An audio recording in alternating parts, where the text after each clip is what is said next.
Good evening, everyone, and welcome to the Darkening of Mirkwood. We are AdventureCheck, and there are some slight changes in tonight's programming. Our current lore master is away, so I will be filling in. I am lore master Eva. You can call me Ava tonight, darlings. That's perfectly fine. So, tonight we have a wonderful continuation of our story, and considering it this point in the evening, we'll just consider it a little bedtime story for the rest of you before you hit the sack tonight, all right? Does that sound good? Yeah. I can't. Fantastic, that's wonderful. How are my players tonight? How are you doing tonight? Is everyone good? Y'all look healthy. Better You look now. so vibrant tonight. You're all glowing in a very, very good way. I promise you, nothing that you should be concerned about. Wait a minute. Man, can I have that kind of pep talk every morning from Ava? You can visit my Patreon, where if you subscribe to me for any of that, certain amount, then I will give you pep talks based on your subscription level. Does that work for you? I don't know if we're joking anymore. I just want to be clear that it's Patreon, not OnlyFans. I'm not saying I don't have an OnlyFans. I'm saying that is a different service entirely. All right. We are. Oh, I gotta turn that only- down. That's loud. Oh, it's perfectly fine. I'm sure it is. It's loud in my ears too, but then again, I have older ears. So let me just turn it down on my end. I knew I was forgetting something at the transition. I forgot to turn down the BattleBots audio. Well, that is unfortunate. So we are 4 minutes in, and I feel like we're already off the rails. So let me just bring this back on track to all you lovely viewers and all you listeners out there, that we are going to continue the Darkening of Mirkwood tonight, and there's a very lovely bookmark that was left here by the previous lore master, so I am just going to pick up where he left off. I don't have my readers on, so alright.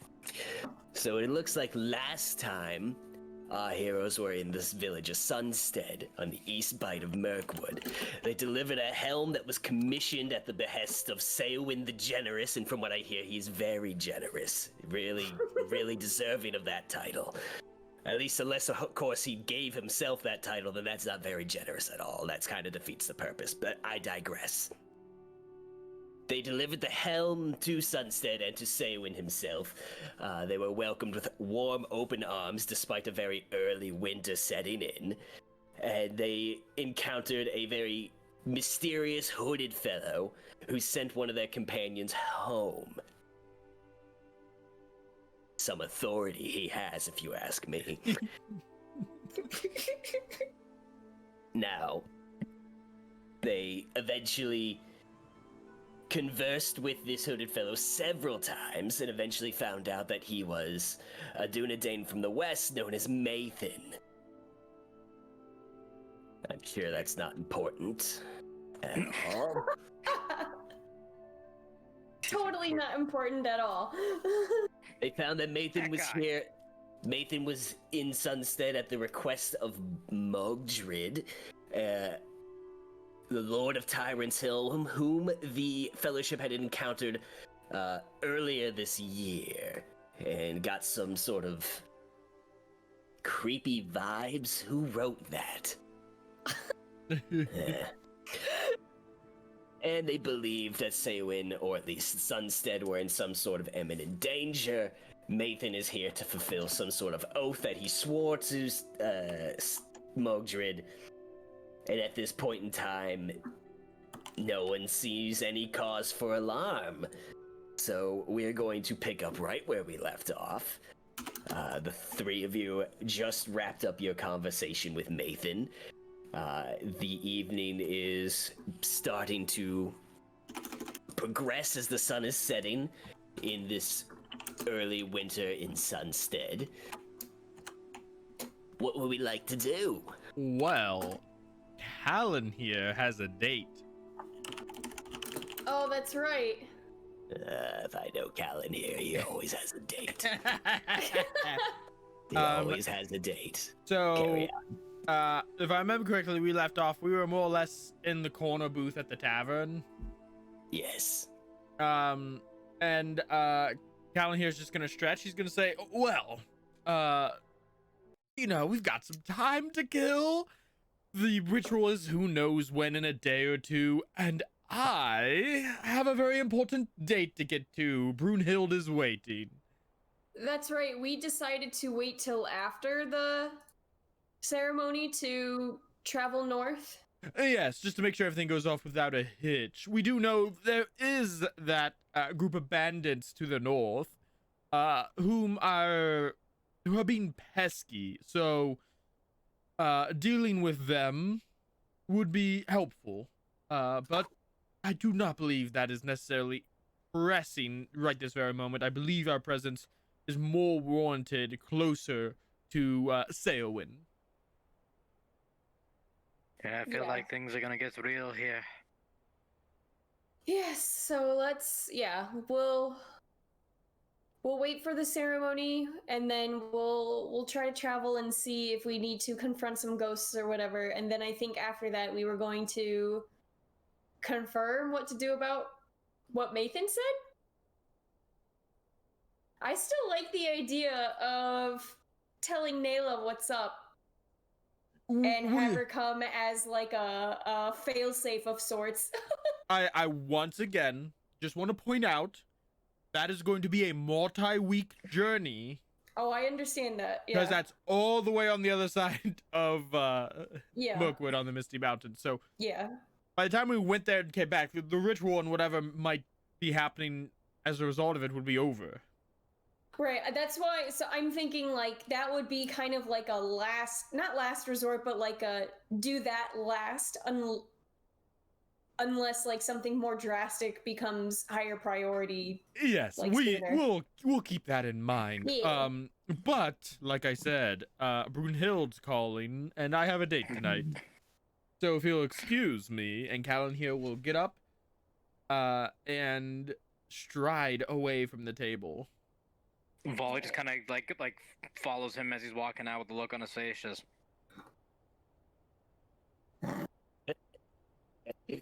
Enelya will, now that I'm slowly getting in character, Enelya will do a tiny sigh and take a drink, and then she'll kind of sit back and then say, "Well, we have the evening, and is it bad that I kind of wish we will still have to go find some ghosts? I'm really interested about these ghosts."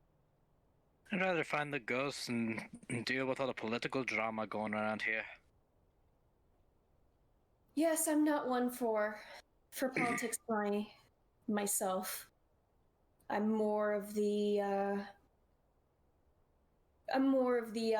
direct approach in figuring things out, not talking around a subject. Not a fan either. Well, And with that, speaking of talking, just not getting to the point, let's just go move right on here. Let's go over to the other side of town in Sunstead and see what our friend Calanhir is up to. He goes over to the general store in town, ran by the lovely Brunhild, from what I'm told, whom you've met earlier, and you are coming over to make good on your promise to secure that steep discount in her store from the other day. So you walk on in and you see her with her leathers and furs on as the winter is getting quite brisk out. It's quite cold. And she seems to just be taking stock and inventory of her store, so the scene is yours, my dear Calanhir. Ah, Brunhild, how goes your evening? Calanhir, it's good to see you again so soon. I must say, Madam Ava, your NPC voices are very well done. Oh, I thank you, darling. I've been practicing a long time in the mirror. Carry on. I need to just fix your webcam real quick. There we go. You're good. I don't know what that is. But Calanhir will say, Brunhild, I am here to make good on my on our agreement to a date. Are you almost finished here for the day? Night is quickly upon us. Bow chicka wow wow. I should be finished, I suppose, relatively soon. Just a bit more to take care of here. What did you have in mind? Well, I was thinking either we could go to the inn and just have a drink, or we could, if you have a favorite spot around town or in the nearby wilderness, perhaps, we could visit that as well. No, not in the winter, for sure. There's no need to go out into the wilderness, and based on the recent happenings, I'd much rather stay in town at this point. Yes. So Indeed. the tavern sounds perfectly fine. I've spent many nights feasting under the tree, so I'm a little partial to that, but it is no trouble at all. Here, is there anything I can help you with to wrap up your work? Oh, that would be lovely. In fact, there's a couple of heavy boxes over there. If you wouldn't mind just moving them from the front to the back storage, that would really speed up our time here. I got it. Don't worry about it. Excellent. Calanhir, darling, I'm gonna need a strength check there. You can make it athletics if you really want to. It's- Vali and Enelya are at the tavern too, right? As far as I'm aware, you've never left, so you're It's- probably That's just what I drinking there. And your good friend left you to go on a date, which he's going to bring Only to back come there. back. Like, Not too many In my- places in Sunstead, huh? I'm pretty in my experience, he's probably going to leave you, come back with a completely different person into the same place, and then act like he doesn't know you at all. I'm pretty sure there's alright. only So one be tavern prepared for here in that. town. I'm ready for this. Sunstead's very small. It is expanding, of course, but is currently very small town. And strength and athletics, there is really no difference between the two as far as Calanhir is concerned. They're both Madam equally Ava, useless. how much about Middle Earth do you know? Or Master Ava tonight, darling. Lore Master Ava, how much about Middle Earth do you know? Enough.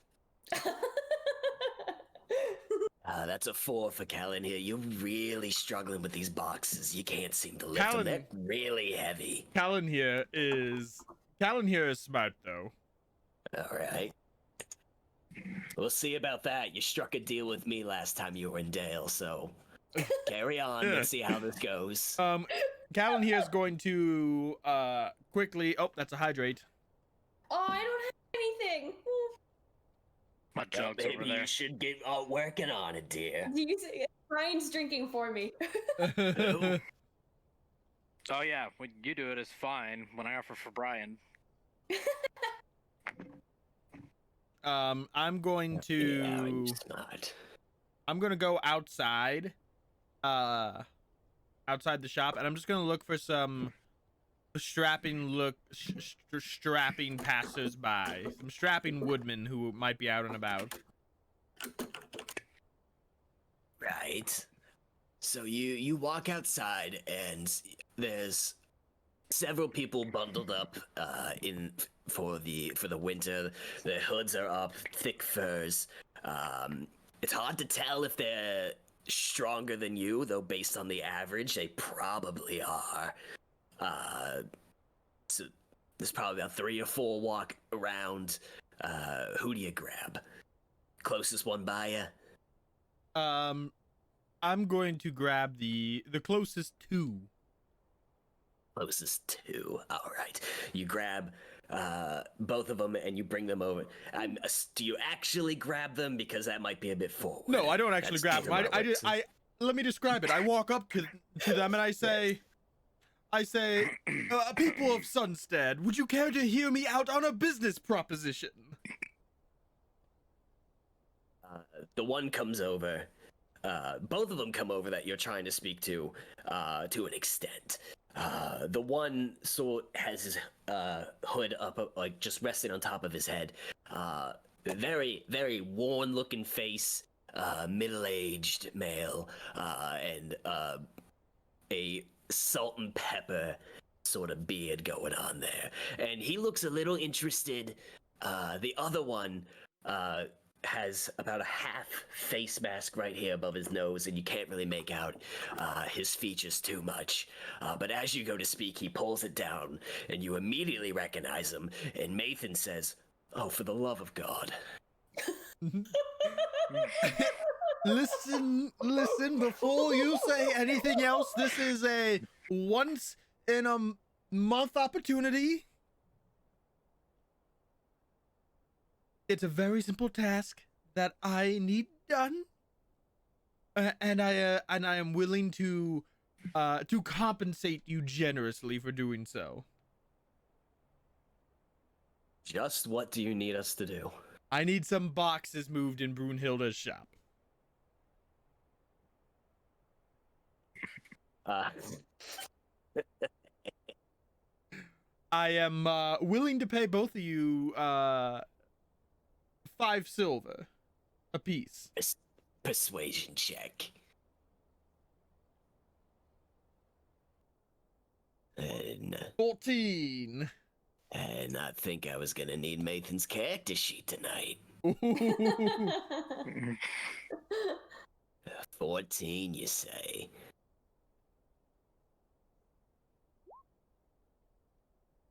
Oof. Alright. The one man looks at you. Well, 5 silver's 5 silver. And Mathan sort of rolls his eyes and pinches the bridge of his nose. Lets out a yawn and looks down at you. All right. I can't sleep anyway, so let's go. And I will Kevin just got advantage. Nice. I'll go ahead and give them each 5 silver now. All right. Just so I don't have to do it in front of Brunhild. And then I'm going to bring them in the shop, and I'm going to tell them what boxes need moved. Very well. So you give them each 5 silver, and you give them the instructions of what to do, and in the next 15 or so minutes, And I manage them. easily I move the supervise them. boxes. There's Oh my about God. There's about 3 boxes that need moved. The one strapping young male moves one of them. Mathan takes 2 at a time. Very easily, of course. Not breaking a sweat. They move the boxes, they come back, and they just sort of bid you farewell, and they leave. See, easy peasy. Now, have a good evening. Bye-bye. Poor Mathan. My boy can't catch a break. Did you just contract out people to help you with the task I needed help with? Listen, when you make an agreement with me, I make sure it gets done no matter what it takes. And I know my limitations, and to be honest, I am not the most gifted in the Department of Strength, but you must agree that I am pretty charming. And I'm gonna try to give my best, like, wink at her.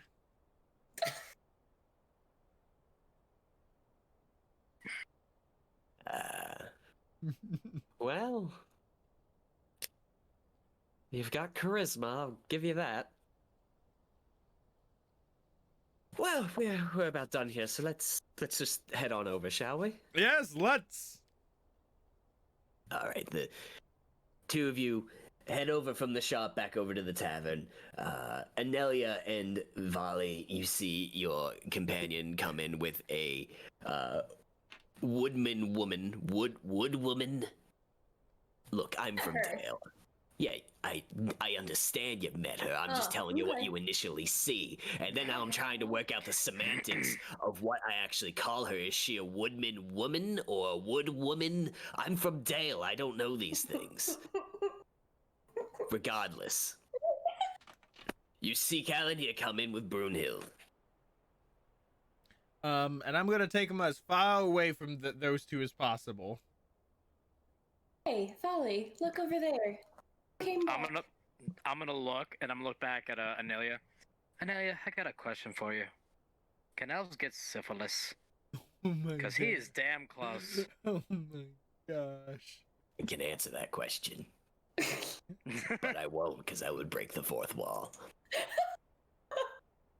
Enelya just hears Madame Ava's voice, who she's never met, in the back of her head. Yeah, as far as Madame Ava in game's concerned, I'm Enelya.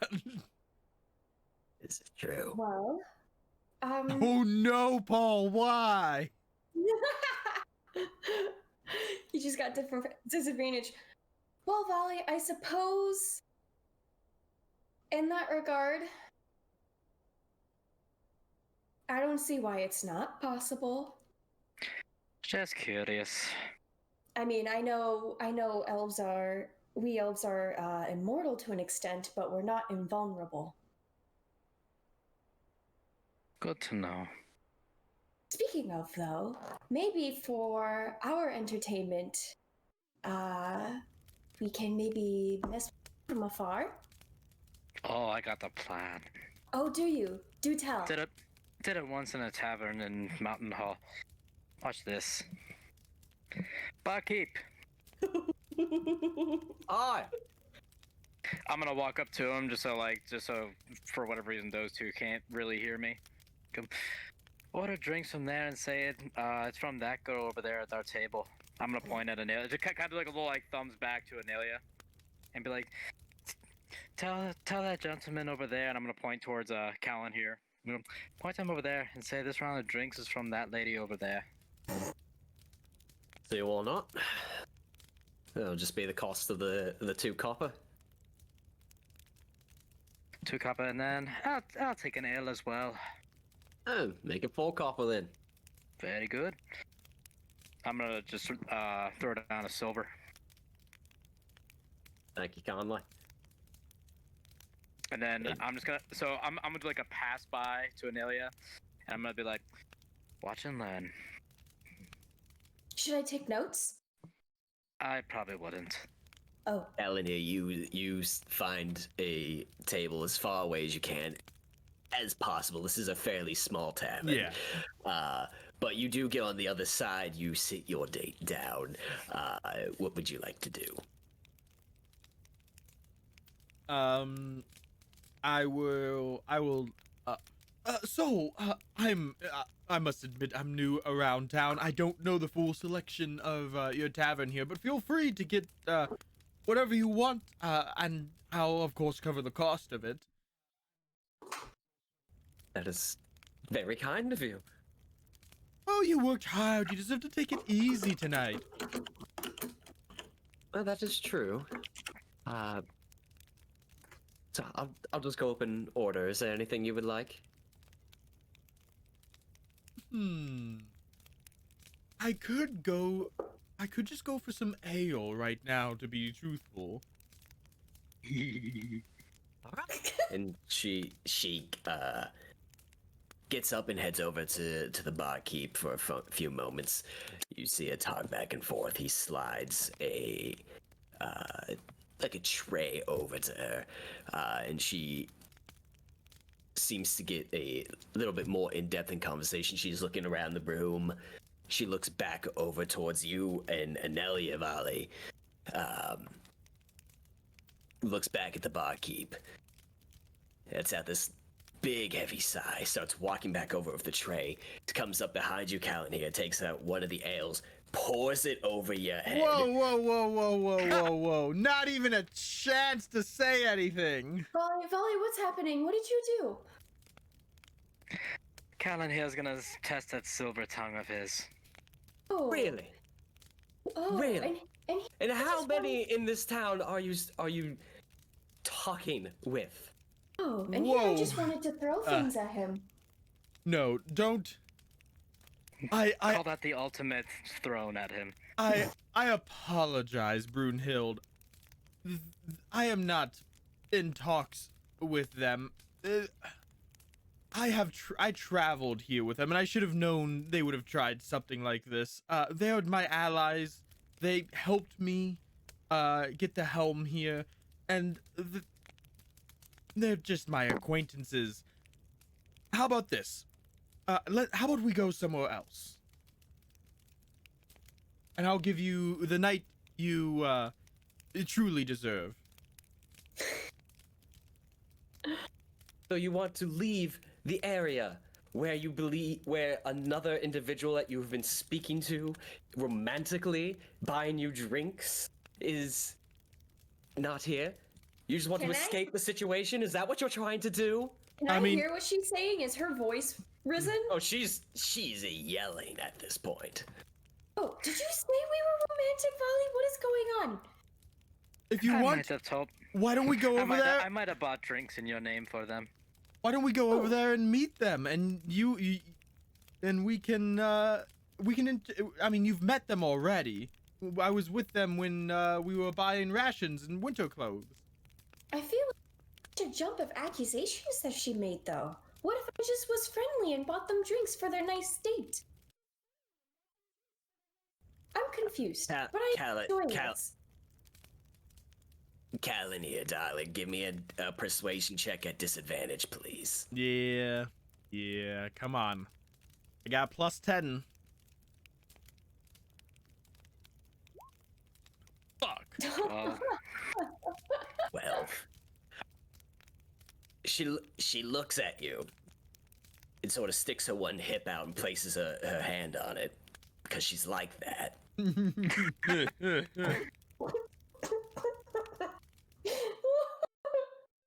You know what, Calanhir? I appreciate helping me around the shop earlier today, but I don't need this. She takes another one of the mugs, throws it in your face, slams the tray down on the table, and storms out. Before she gets out, I'm gonna try something. Or if she gets out too fast, I'm gonna chase after her just outside the door. I'm not gonna like make it seem threatening, but I need her to be able to see and hear me. So as she begins to storm out, what do you do? I go ahead and I just I pull out my flute and I just try to play her a quick ballad as one final effort to convince her. Pulls out the magic item to try to I'm not save- You know, I'm not Starts comfortable. playing Careless I'm not Whisper. comfortable using the magical effect on her, so I'm just gonna rely on my skill with the flute. Oh, now you have advantage.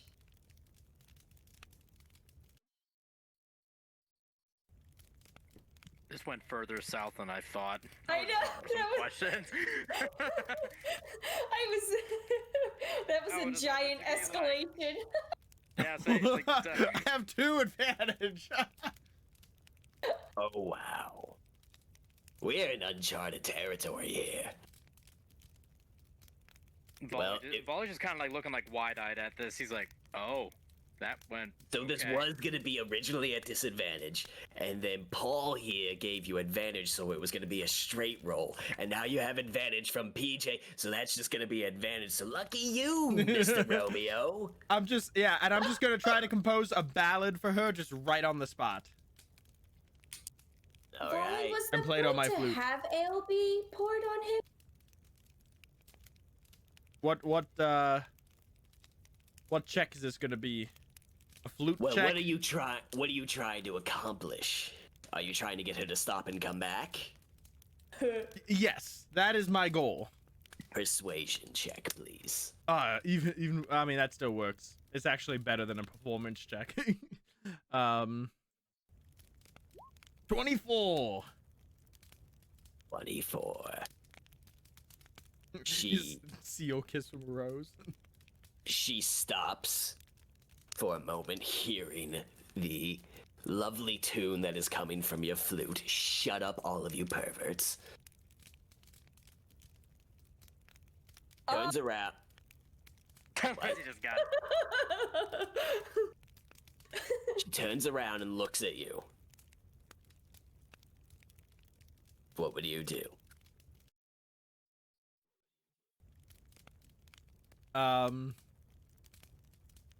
I take a pause in my fluting, and I just say, Brunhild, I'm sorry for the misunderstanding.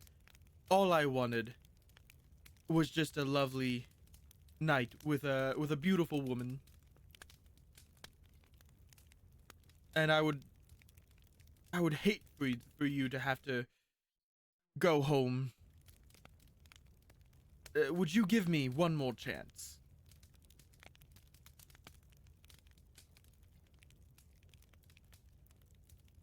Give me one more persuasion check there, Romeo. This is what it comes down to.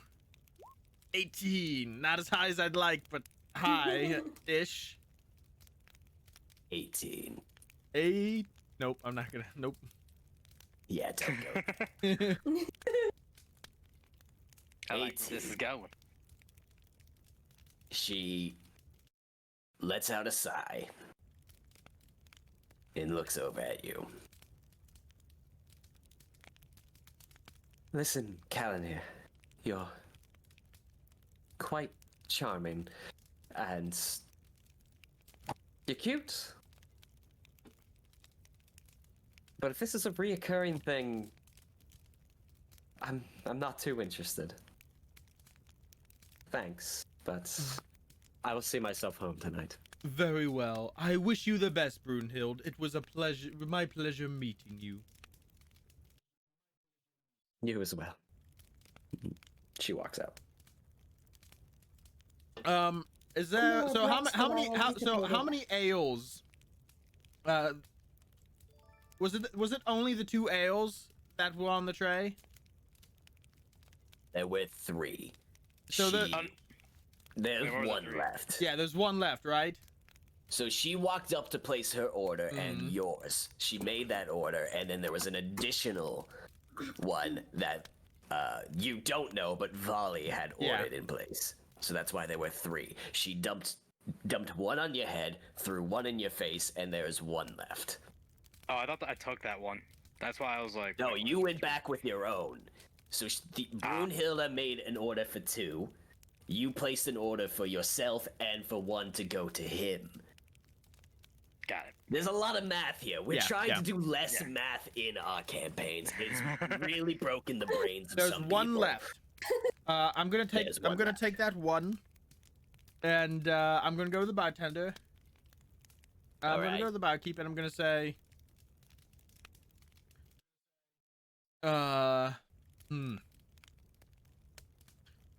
could I just really quick just get 2 more ales, please? Sure, before copper. I give him 5 copper as a tip. He takes the coins, puts them away, fills 2 mugs, and I'm- slides them over to you. And I'm just gonna tell him, next time someone offers to buy me a drink in this tavern, you know what, don't worry about it, enjoy the tip.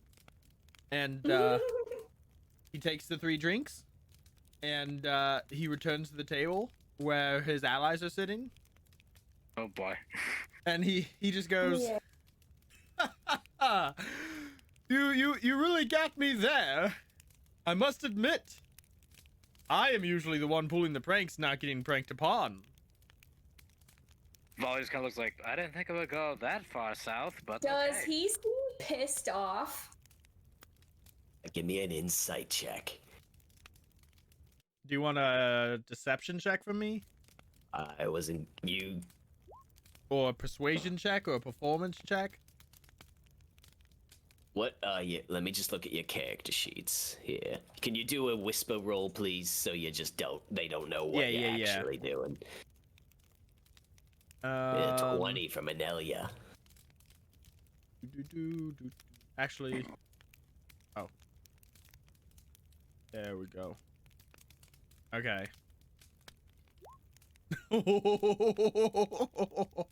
Oh my. Enelya, he seems pretty honest. I mean, he's currently dripping in mead and ale, and as that dries, he's gonna be pretty sticky. But through his demeanor and how he is going about this, is even extending peace offerings with the ales there, he seems perfectly content and is, as they would say in fencing, a touche. Oh, well. Okay. Do you do lots of pranks? Oh yes, well, not always pranks. I am a traveling magician, you see. So a lot of times I do my tricks under the guise of a magician. You want to see a trick? It's a new one I've been practicing. You haven't seen it yet. No. Sure. No. I suppose it won't hurt, but I am curious. I don't think any of us have asked before. Where did these magic tricks come from? Why did you become a magician? I'm gonna take my own ale and just like take a drink. Because Enelya, life is boring, especially dreadfully boring in the King's Hall. And so there's just so much excitement in just tricking the race of men. So you left the Elven King's Hall because you were bored, and you set it out to be a purpose to trick men while adventuring? Yes. I've spent many nights, and as I'm doing this, I'm undoing my cape, because I have my winter clothes probably came with some sort of. I have Heavy cloak, yes. Yeah, cloak. I take out my heavy cloak, and I drape it over the ales. And as I'm saying this, and I say, yes, I derive great enjoyment from tricking the race of men. Many of my kin in the forest who feast under the trees at night do participate in similar activities. It's where I originally picked up the habit. Now, Feast under the trees at night. yeah, you remember when we had the vision? When we were at the Elven Oh. Feast? Oh, I've been to is that several putting two of and those. two together? That is he? Never mind. What are you at? Here. What? Nothing. What? I guess. What are you asking, darling? No, never mind. I was trying to be a little witty with something, but it totally didn't work. And then I got distracted by the notification that the stray cat is here at our front porch. Yes. So well, that sounds fulfilling. Do you not like men? No more or less than any other people, to be honest. It's just they're so gullible, especially when an elf is talking to them. Now, under my cloak, I have prepared the trick.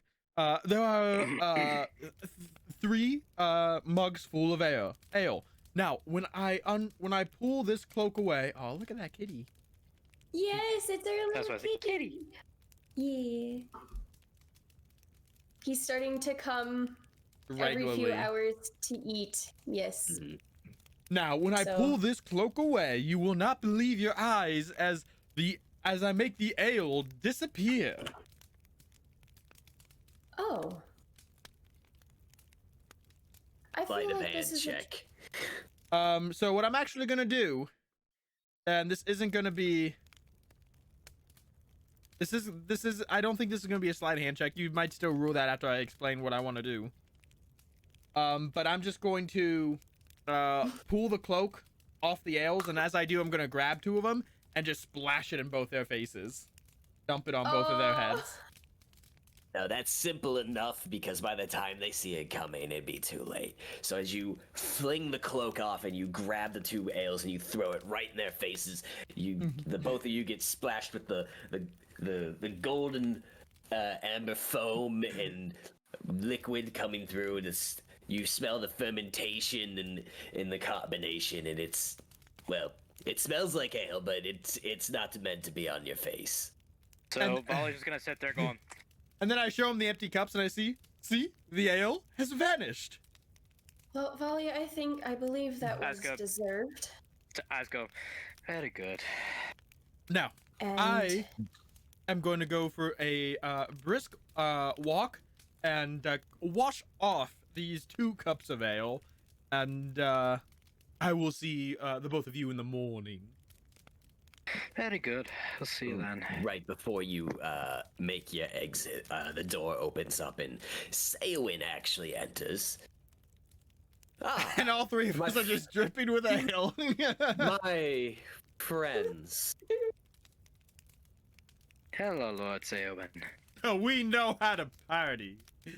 Well, I am glad you are enjoying yourselves here in Sunstead. I merely stopped by to tell you that we will be ready first thing tomorrow morning with the ceremony.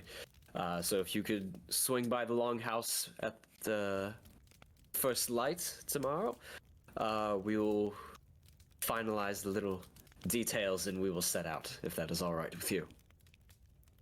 This sounds Perfect. perfect to me. if you excuse me, there is someone I actually would like to speak with. And she'll Sure, get I up- was Oh, just and- stopping by. That is all I had. So please enjoy the rest of your day. I have many other things to attend to. Enelya will What? get up and she will walk out right behind him and she'll make a beeline for Brunhild's shop if she happens boy. to still be around. Calanhir doesn't care. Lindsay, Calanhir, enough is enough. Calanhir's gonna just go a little bit outside town and either use snow or try and find a small body of water just to like rinse himself off the ale. Yeah, Volley's just gonna just wash off his face. And then I'm gonna go back in. Well, if these 2 are gonna go off fucking around, then I'm just gonna go in and I'm just gonna have like one more ale, just kind of like in peace There is by one myself. more ale at the table. That's full. I will take. You know, first, can I check this thing to make sure like Calanhir didn't like fucking roofie me or something? Give me an investigation check. There we go. 21 seems legit. Nothing wrong with this ale. It was poured straight from the tap. No one's touched it. Well, did they? All right. Calanhir, you walk out to go find a place to clean yourself up.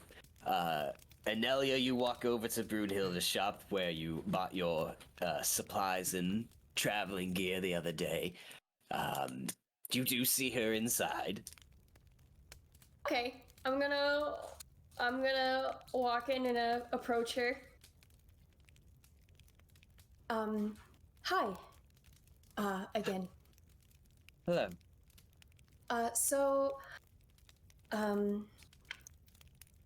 This may have been a very strange night, but I do want to apologize for what happened back there. As it is obvious that your night has not been as enjoyable as, potentially, you know what? It is not Calanhir's fault. That is the point that I am trying to make. I will not dance around with words here, and, my friend and I were just trying to have some drinks offered to you, and that did not work. So, if you are upset with anyone, feel free to be upset with us and not Calanhir. Duly noted. Now, if And- there's anything else you need, I am very busy at the moment. What is she doing? Nothing.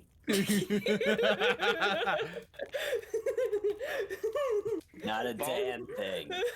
Volley's just sitting in the tavern with his ale, just.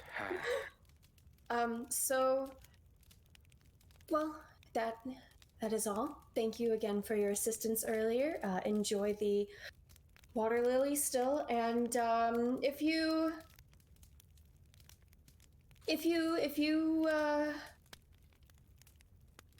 would like to give him another chance, feel free. We may be leaving shortly after tomorrow or the next day, but you know what? That's it. I've said what I needed to. So, thanks for listening, and I'll leave you to, your dusting of your shop, and I'll turn around and leave. All right. So with everyone accomplishing something today, we're going to move forward as the day comes to a close, and the three of you get the much-needed rest that you need after snowball fights and not bar fights, but you threw ale at one another. I feel like that's that right. qualifies. We had a snowball fight. That was fun. We just spent almost an hour on my date, which is something I wasn't planning for. I thought it was just gonna be a short thing. I thought what I was gonna do was just gonna be like a short, like, who is that and this and that, like just kind of give you like something to talk about. But it's like this whole thing just fucking escalated. Volley, I was gonna throw Volley like sitting little. there with nail going. I was gonna like throw little paper airplanes at you at one point. Well, you see, that reveals a certain amount of character in that NPC. She has trust issues. Maybe she's been wronged in the past by a lover, and now she can't take anything with any grain of salt. Mava, is this coming from experience? Listen, I have loads of experience in a lot of circumstances, so yes, maybe a little bit. But what matters is the perseverance to move on. Everything's not a life sentence. Now, before we get into a deep philosophical discussion, the next morning comes at first light. The three of you awake, ready to greet the day, and make your way over to the longhouse where you find Ceawin, Mathan, a handful of others. The fire pit is lit lowly to just add some warmth to the longhouse. There's some natural lighting coming through, though just a little. It's still pretty gray outside this morning. And you see on a pedestal in front of Ceawin is the bejeweled helm that Sfior, the blacksmith, crafted that you had delivered here. With your arrival, Ceawin announces to everyone. My people, today we will be going into the eaves of Mirkwood to find one of the burrows of our ancestors. And we'll present this helm that we have had crafted in the likeness of those who came before, and request for the blessing of the Northmen, of the former kings of this land, so that we may persevere through this harsh winter and the strangeness that the hunters have seen under the eaves. And with me I will bring the three travelers and adventurers that brought us this helm, for without them this would not be possible. At least that is what Ivork and Grimbald have told me. In addition, two of my guards will accompany me. And the rest of you may remain here and go about your day. And know that when we return, we will return with the blessing of our people. And this harsh winter will subside, and we will persevere for many years to come. At that point, as he sort of rattles off who's going with him, Mathan actually steps forward. My lord, I wish to be a part of this, at least not to be just at your side. Mathan, my friend, this is not a dangerous matter. We're merely going to a burial ground and communing with our ancestors. Your place is needed here, in Sunstead. And honestly, you look terrible. You've not been sleeping well from what I can tell. You need rest. Your place is here. Mathan bows in reluctant acceptance and steps back.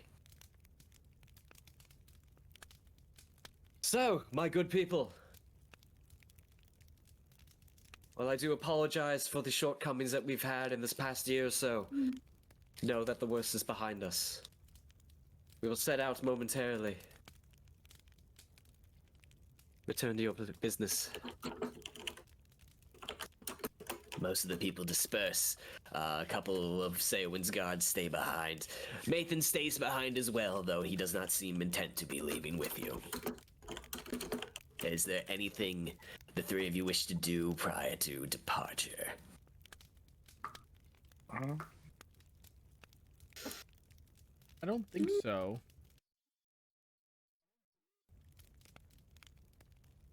Does Mathan seem on edge or panicked or overly concerned? Give me an insight check.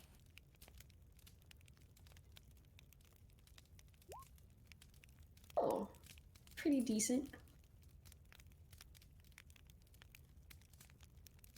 22.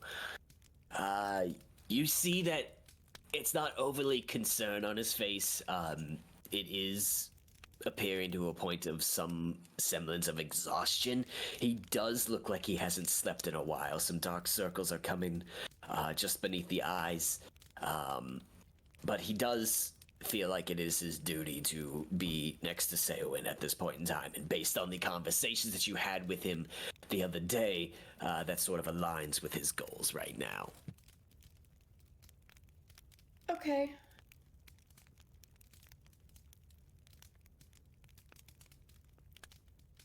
Yeah. So, Alrighty. I With don't that- have anything to do.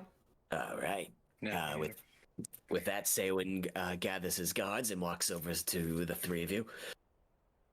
Well, if there's nothing more that you three need, we shall depart at once. It's not a far journey from here. We will just be heading west into the eaves of Mirkwood. So, I hope you're dressed warmly and you have everything you need. Two of you shall accompany me. The three of you are merely here as a ceremonial purpose. It is only proper that you have brought the helm to us and have made this ritual and the potential blessing that we will receive today possible.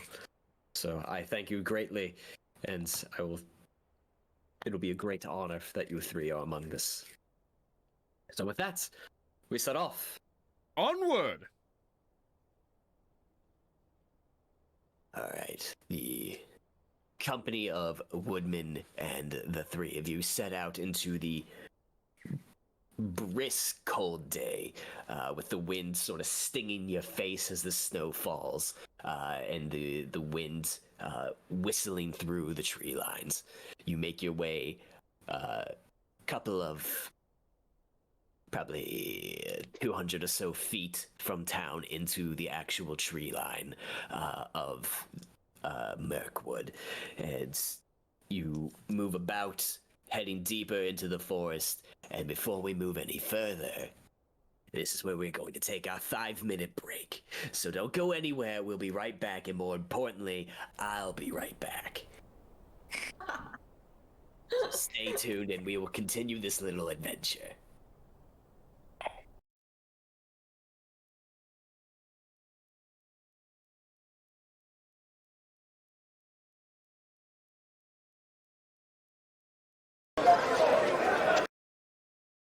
Welcome back, everyone. I am, of course, Lore Master Ava tonight.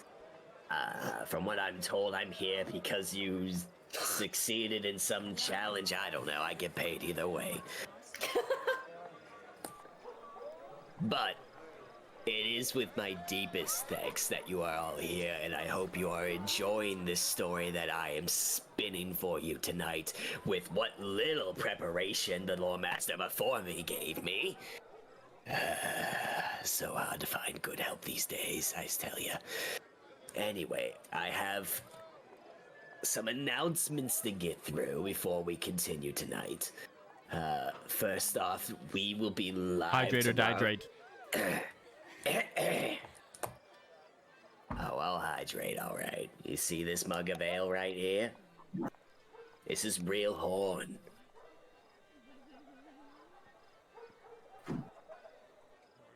Anyway, so tomorrow night, AdventureCheck will be live again, featuring creatively Lindsay. It's me. Oh, that's you. Oh, that's adorable. That's a good name for you. She will be doing a paint and chat where she'll be painting one of the a miniature, from my understanding. Lindsay, dear, can you elaborate on what's going on tomorrow night? I'm painting elementals tomorrow, so I've got one of each element, and yeah, I'm just gonna go at it, do some more creative terrain basing for them after painting them, and should be fun. Should be fun. No, not another big mini this time. Going back to the smaller, regular ones after quite a bit of time. Some good old Earth, Wind, and Fire. I saw them live once. And water. Oh yeah, that too. Well, that should be exciting. And then later this week we have more Star Wars. Not familiar. And then Matthew here will be doing some DM prep. Matt, how did your last prep go? Did you actually use any of it? I've been told the last few times it was thrown right out the window, which, yeah, that's crazy to me. What happened? So, this last session, I did use the prep I made, and it worked out more or less. The players got really good rolls, so it worked out in their favor. But the flip side of that is they didn't get any of the magic items I made, which sucked. But I'm going to ruin your schedule and announce that I cannot do that stream this Saturday, but I will be able to do it the following Saturday. A shame. Everyone's gonna miss your pretty face on Saturday. That's terrible. Well, I hope for any reason it's not for something terrible and it's actually you taking time for yourself, because you gotta do that every now and again. It's And if I just put you in a really It's a weird gray area. situation, It's a gray if I just area. put you in a really situation, I apologize, because sometimes I can't read a room.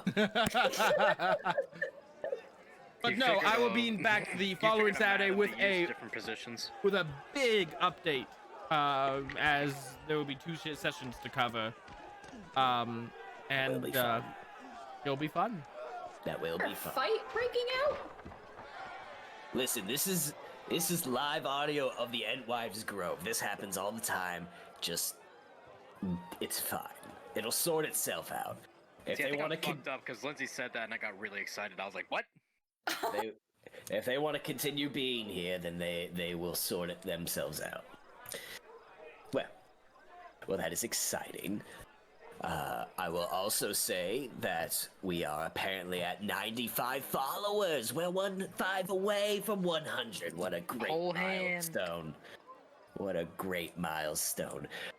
And I have here as a little teaser that when AdventureCheck hits 100, something special will happen. We have nothing more to go on than that, so... Look, I am on the lowest version of the totem pole in this organization, which is being generous. They're not that organized, I'll tell you what. But they don't tell me anything. Really pulling the curtain back on that. Listen, when you're 70 plus years and you're still working, you don't care anymore. I can say whatever I want. What are they gonna do? Fire me? Oh no, I own another business in Dale. I don't need your money. Wait, did we hire Madam Ava? I signed a contract. Oh. Didn't I sign a contract? Did you read the fine print? People for fine print, I'll tell you what. Moving on. So yes, something special at 100, so give us a little push, and maybe we'll give you a little push back, huh? I mean, I want to push from Madam Ava. So Never mind. if you've been listening tonight, or if you've heard if you've watched us previously, you've noticed that we have some soundscapes and some audio in the background. This is all courtesy of Battle Bards. They recorded this sample of my brothel in Dale that you're hearing right now. So if you go over to battlebards.com and get yourself a BattleBards Prime subscription, you can use this audio. You can use the Entwives Grove things at any given point you want. You can also insert NPC scripts if you don't want to actually think on your feet and you just have something spun up there. And you will get access to a caster and a mixer so you can mix and match audio. And you can actually have remote players like we do here right now to listen anywhere in the world, anywhere, even Middle Earth. That's a whole different world. You can do anything you want. The internet's fabulous. You have internet in Middle Earth?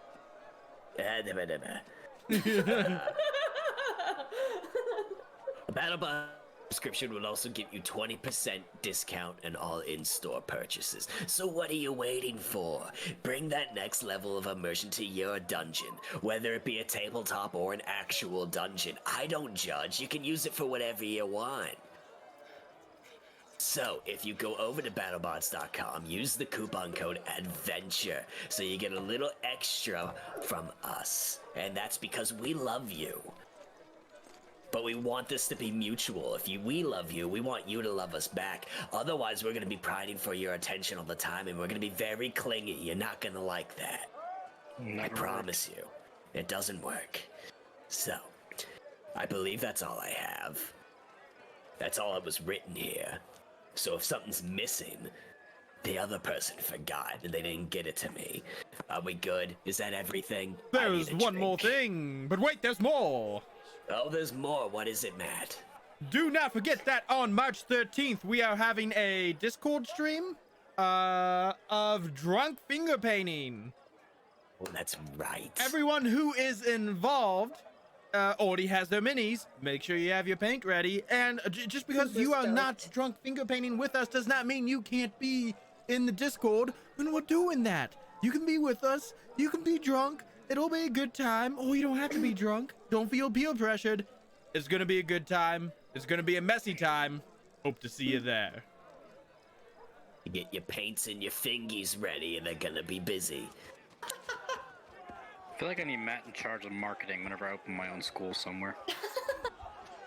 So, March 13th, mark your calendars, be in Discord. I think we agreed 7 p.m. Eastern. I think that's what we decided last time. Yeah. If we didn't, that's what it is now, so hopefully we didn't agree on something before and we're just changing the time back and forth. Alright, let's get back to the whole reason we're here tonight. Adventure with friends and family and loved ones, but I won't say who's what. Carry on.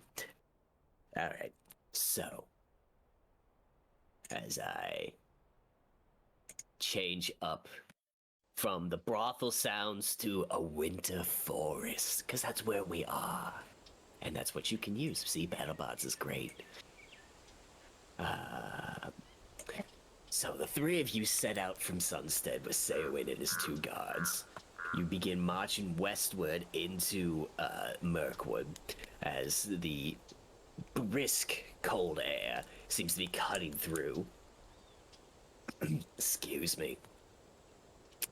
And I find this sound not very wintry. It's too happy. Give me a minute. And this is where I'll break BattleBards and make myself look like a complete idiot. But You've never. I don't know what that means, Missy. Means never. I'm not trusted. She doesn't trust me. It's the way you said it. Anyway, we will press on. You can always trust me. So as you walk through, snow tumbles from the laden branches and bare trees seem to resemble bones and skeletons as they clutch through the snow. Patches of ice seem to be placed with deliberate malice, as every other step you seem to be almost slipping, as the winter has really taken a turn so far. During this march, I'll open up the ground for any RP that you wish to may have with anyone in the group. If not, we will just keep going. How long has it been? Do we need to worry about rations or anything? How long has it been? Yeah. A few minutes. Okay. All right. You three have a knack of asking if rations are a problem once you're already traveling. I feel like that's something you should figure out before you start leaving town. To be fair, we bought all the rations in town. Yeah. Yes, Brunhild is sold out of rations now. Yes, and you guys bought them all. I couldn't buy any, so now I gotta hunt. No, you No, should have two. Them. Because there were six. Two and of them? There was Yeah. 6 and we split them up 3 ways. Yep. I must have missed that part. Okay, I have two You have two. rations. Yep. Congratulations. Yay. So yes, you've been walking for a few minutes. Okay. Well, at least these ancestors probably won't dump ale on me.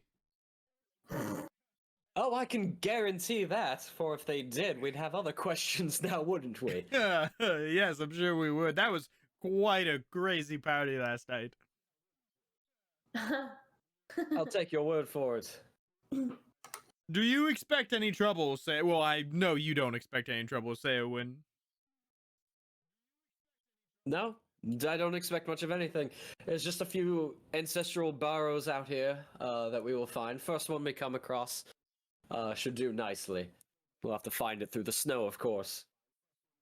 Well, that unfortunately is not my expertise. I am more skilled in the art of dealing with the living.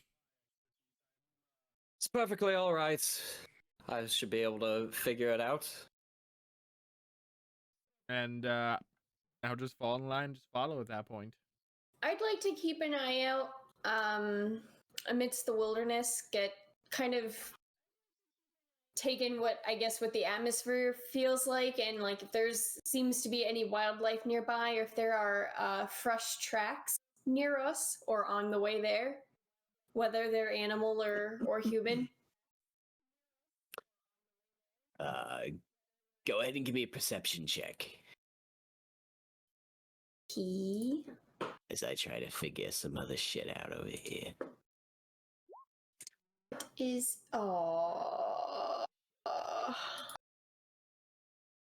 Alright, I got BattleBots working again. Can everybody hear stuff? Oh, that's a natural one. That's not it good. is a natural one. That is not good. After a few minutes of walking through the forest, the snow starts to pick up, and the snow actually falling off of the branches makes it really difficult to see anything, and the wind has blown over any tracks that might be around. You don't really see anything. Okay. Well then, at least based on my wait, let me read this one more time.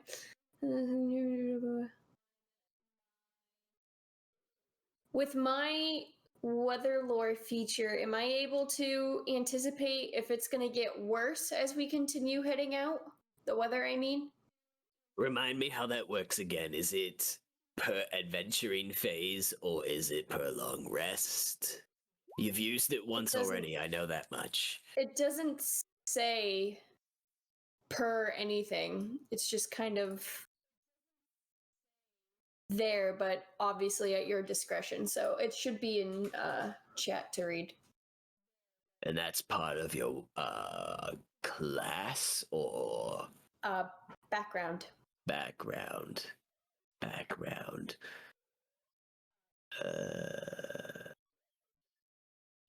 Alright, let's see. I gotta get up to speed on this. What do we got here? Season traveler.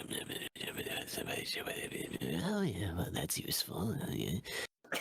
You also have a good grasp of creatures that happens in various types of weather and conditions.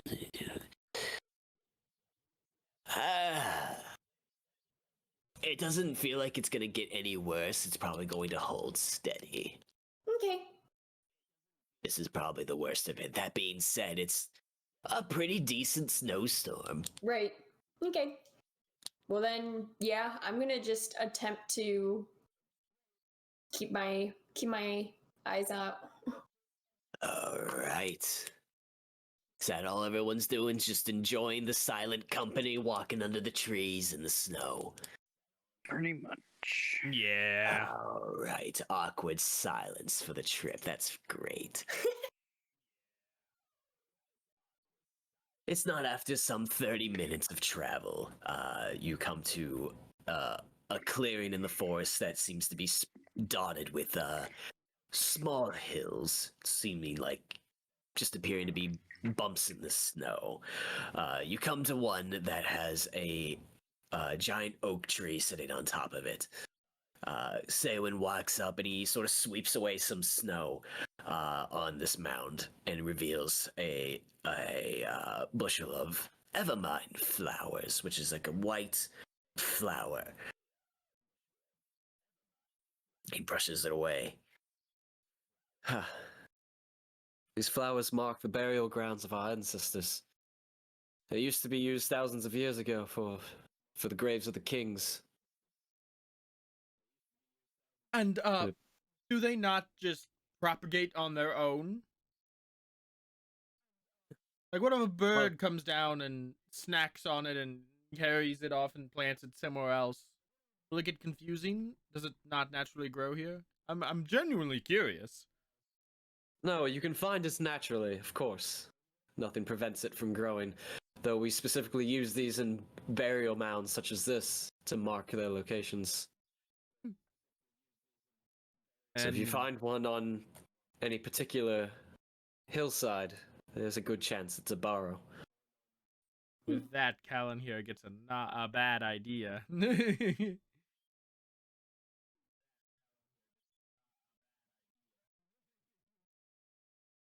As he brushes away the snow and he sort of reveals a bit more of the flowers, he stands up straight and looks right at the oak tree that sits just on the edge of one of these hilltops. And as he gestures out to it, you all notice that the roots of the tree actually poke through the snow and seem to reveal a bit of an opening, a very narrow opening into the hillside. That there's the entrance to this burrow. As he throws back his hood and flings one of his packs off to his side, and he opens it up and he reveals the helm.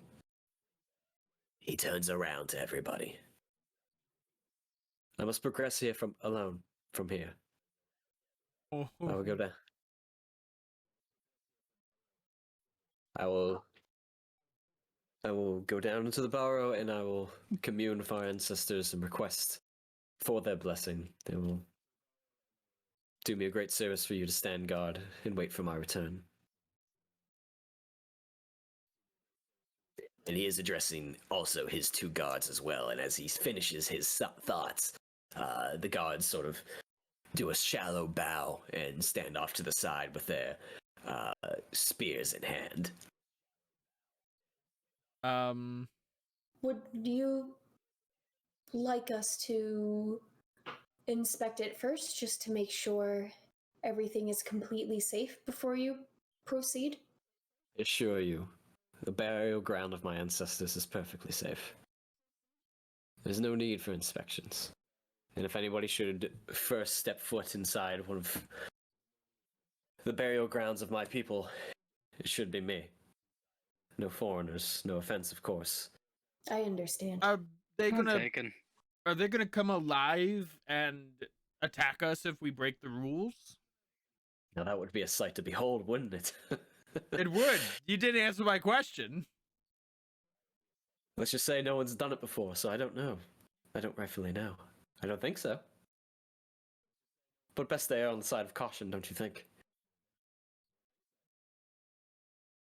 Well, if you do need anything from us, we'll be here and give a shout.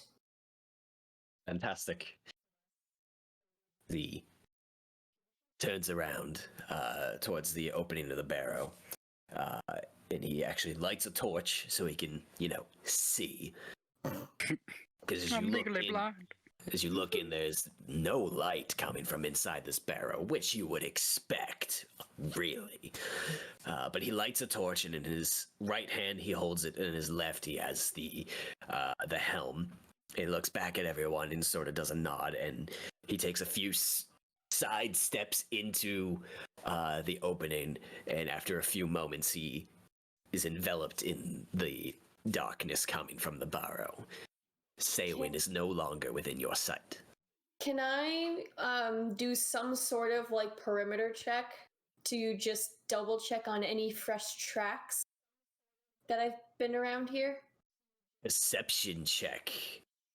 Calanhir is gonna do a big stretch, and he's gonna say to everyone else, I think I'm just gonna do a little bit of a walk around, just make sure everything looks good, and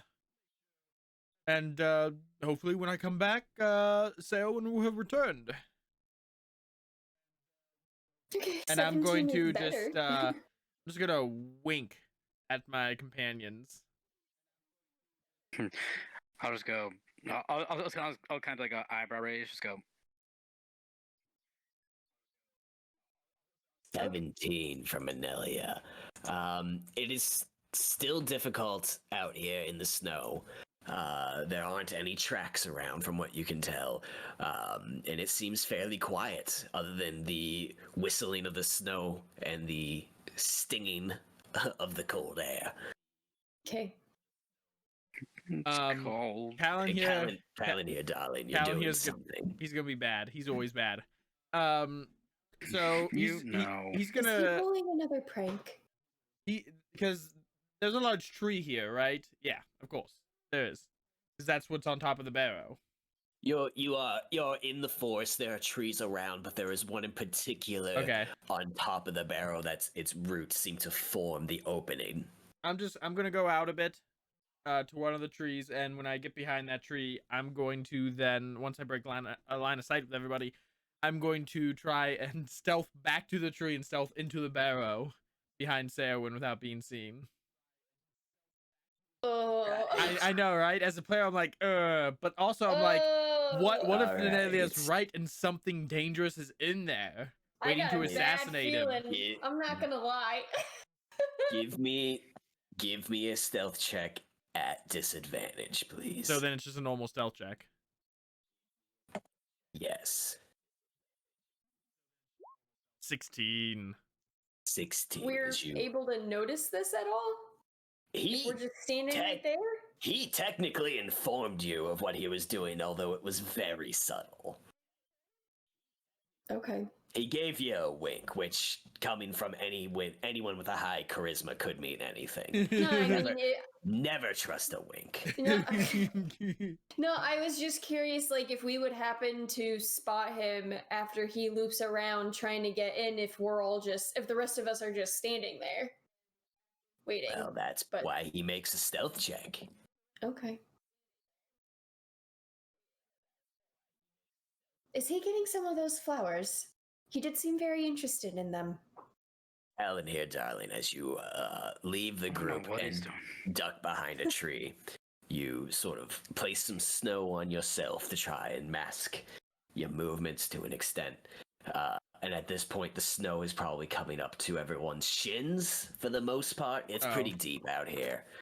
And as you make your way back, trudging through the snow as quietly as you can, you get probably about 5 feet within the entrance, and one of the guards says, "Hi, stay out here, please." Oh, I'm just walking around. I wasn't going in there. I sorry if I got too close for your comfort, and I'll step back. That was a high DC. It's right out in the open in front of them. I'm sorry. It was a really high DC. Like Snoop Dogg at an award show high. And that's a natural 5 that I got that 16 on. Yeah, that's rough, but that's the way the dice go. That's the way the dice go. So, after a few moments, after seeing Ceawin disappear into the darkness, you hear a voice come from within the burrow. Very distant, underground. It's really hard to hear it. But you do make out random bits of, not conversation, but words. And you get the basic gist of what is going on down there. You only hear one voice in particular. I feel like I should state that. You don't hear an actual conversation going on down there. That might be alarming. I was gonna say. But you get the idea that it is Ceawin down there, and that he is asking the honored dead of the North to bless his people and thanks them for the fertile land that they carved from the forest. And he offers this helm as a gift. And after a moment, after hearing the gift being offered up, there's a silence in the air. And then suddenly the air grows intensely cold.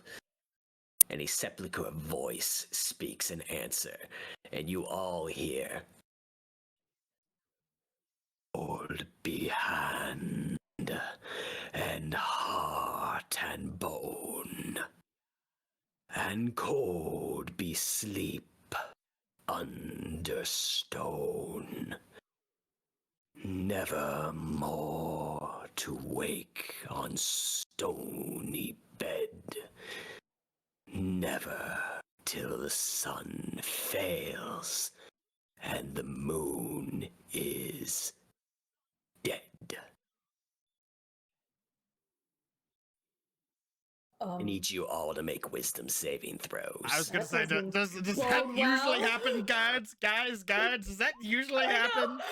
Ooh, Vali! Natural 20 for Vali. And he had advantage too, thanks to chat. So That's there goes another that. 5. Chat, I appreciate you guys. Thank you. 17. Vali with a natural 20. Calanhir with a 5. Yikes. Oh boy. And Enelya with a 17. Just racking up those shadow points. Let's go.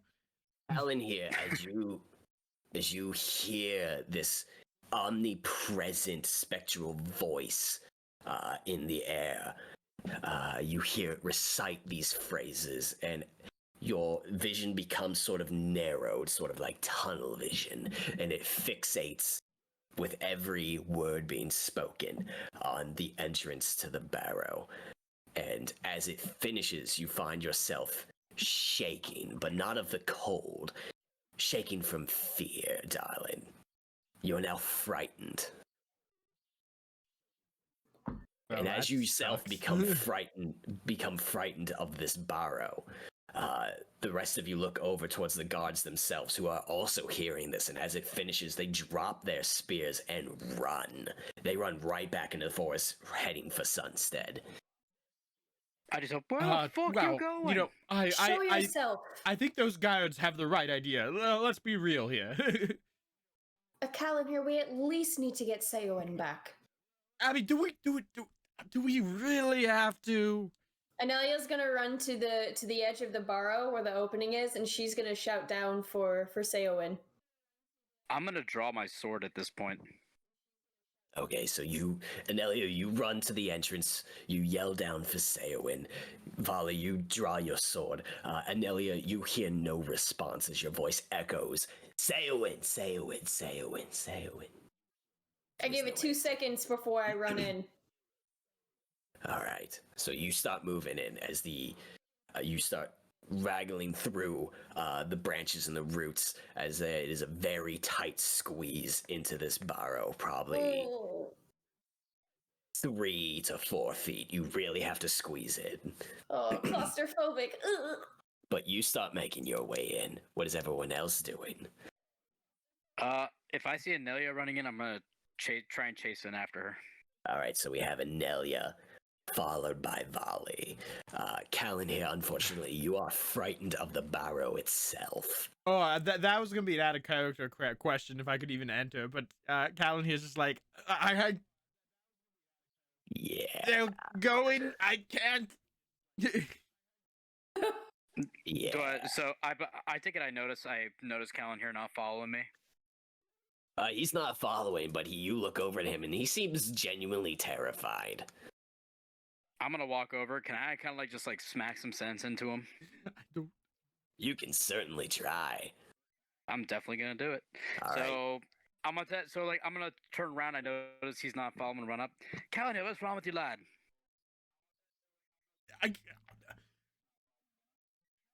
Did you hear the voice? Yes, that's why we're trying to go take care of it. That's not a trick. That's a real disembodied voice of the dead ancestors who are gonna come up and kill us, just like I said. Yes, I've heard those disembodied voices before. It's nothing new. You know- Snap out of it, lad. And I'm gonna give him a slap across the face. I don't know any better. You're gonna smack him like you get smacked at them. Well, never mind, carry on. So you smack him. Calanhir, for the sake of things, go ahead and give me another wisdom saving throw. Oh. 11. I'm sorry, an you're still improvement. frightened. It is an improvement, but you're still frightened. While this is happening, because time is very important here, Enelya, you squeeze through this hollowed out hallway of cold earth and roots and bugs, and it is very cold in here, and it's dark. And after a while of getting through there, you make out a glimmer of flickering torchlight on the ground. And as the light is projecting as best it can throughout this burrow, you make out some certain things. First of all, you see like a stone bear. Bear. Not a sarcophagus, but it's basically like a pedestal. It's pretty long type of thing. Could be the word is bear. I don't know. I don't make this shit up. Around the edges of the burrow, you see crates, chests, weapons, gold even, as this is the burial ground of a former ancestor they were buried with their belongings. But as you look around, on top of that stone bear, you see a figure laying flat, laying on their back. And above that figure, you see another bony, lanky figure enveloped in shadow, holding that helm that you brought. What do? As it seems to be moving the helm slowly down towards the figure. What's going on? It does not acknowledge you, dear. Is that Ceawin that's laying down on the... It's really hard to tell in the light. Does my elven night vision help at all, or no? Oh yeah, elven night vision. Is that the word for it? I don't... I have dark vision. It says night. It's called night vision in the book, so. That is true. It is called that. I hear night vision. I think of tactical goggles that help you see in green luminescent light. That's all Do it is. You make out. You can't make out colors. Okay. So you just see a little bit from the torchlight. You can make out the stone and some furs and stuff, but anything beyond that light is pretty much black and white to you. But the figure on the stony bear appears to be Ceawin. And the figure with the helm, go ahead and give me a shadow lore check. Okay. Okay. I will ask my next question. Okay, all right. That's good. 7. Ah, come on, man. 7. You don't know what this is. It looks shadow in nature, but at the same time, it appears to be made of wood and moss and mold.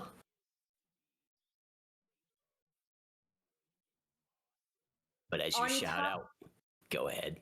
I was just gonna ask if I happen to see anything else of like the Wraith world, so to speak, with with Enelya being a elf of Rivendell, she's got the feature where she can perceive creatures that dwell in it. So I'm just curious if it's just that guy or if there's more around. That's more paranormal, so to speak. That is a great question. What specifically does that ability deal with? I will provide it. Perceive creatures that dwell in the Wraith world, be they spirits or ghosts, even when they are normally invisible to the eyes of the living, including unclad and invisible ring wraiths. Oh, I'm immune to being frightened. Sweet. That saving throw didn't even matter. It did not matter. That's really good to know. So basically being able to see spirits and invisible figures in the Wraith world. Something like that. So I'm just curious if there happens to be more in there other than that guy. You do not see any spirits. You don't see anything existing in the other plane. So if it doesn't respond, Enelya will slowly take like 2 steps forward to it and go, wait, please, what?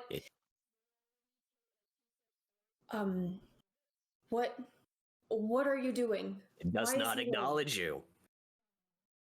The helm gets closer and closer to his head. Now I'm gonna run and I'm gonna try to grab the helm. Initiative roll, please. Is Calanhir and Vali included on this initiative roll? Because I don't think Vali has left Calanhir yet. I am getting there. I am getting there, dear. Let me just get everything up and going here. Oh, this was prepared. Oh my god, it's like I do shit.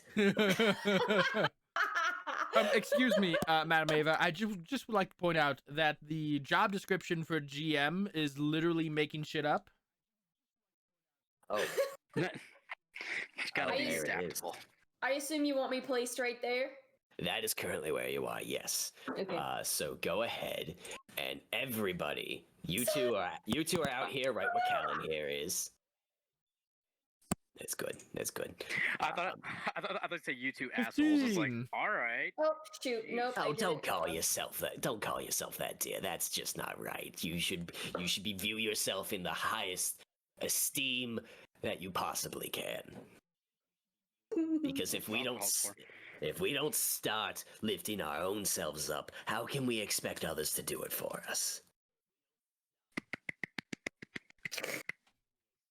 She really does speak from experience. 70 years.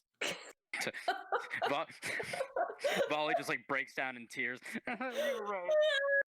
I didn't want to go to that stupid war. I've seen some things, man. Some stuff. I don't recommend any of it. These are some really shitty rolls. All right. Hey, mine's okay. I was going by the average, dear. I wasn't calling you out. I was gonna say, it's like, what happened to that great speech a second ago? All right. So here we go. This is what we want. Whoa. Yeah, I apologize. The actual soundscapes versus actual music tracks, they're sort of disproportional, but you get used to it. We're working to get better. So, at the top of the round, we have Vali, who is just done slapping the shit out of Calanhir. Do I hear Enelya in there kind of like yelling? You hear a faint voice beneath the earth. That does not sound to be Ceawin's. Okay, then I'm gonna look at Calanhir and I'm just gonna say, alright, if you're still afraid, wait here. I'm gonna go follow Enelya, make sure she's okay. So, sword's still drawn, I'm gonna go chasing in. Is this like considered rough terrain? Yes, everything within is rough terrain. So half movement. So to move inside is 10, 20, etc., etc. Okay, so I'll say 15. If I'm by Calanhir, which I really can't see him on this, I don't know if that's just on purpose. Yeah, so it'd be 5, 10 to get in. Okay. 10, 20, and then 30 would be on top of Enelya, but you can't occupy the same space. Okay, so then I'll just move up there, and then I'll just yell, Enelya, what's going on? All right. That will bring us to Calanhir, dear, who's still frightened. Is there anything you wish to do? Yeah.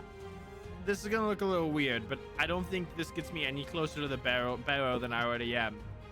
But I'm gonna go ahead and I'm gonna go off the map here. Okay. And then I'm gonna come back onto the map here. So technically, I'm the same distance away from the barrow. Like, I'm going to try to go in a circle to get to this tree. Right. And I then don't see the arrows that you are producing right now. I don't know if that's just me. Well, I can't take my token off the map. But Right, okay.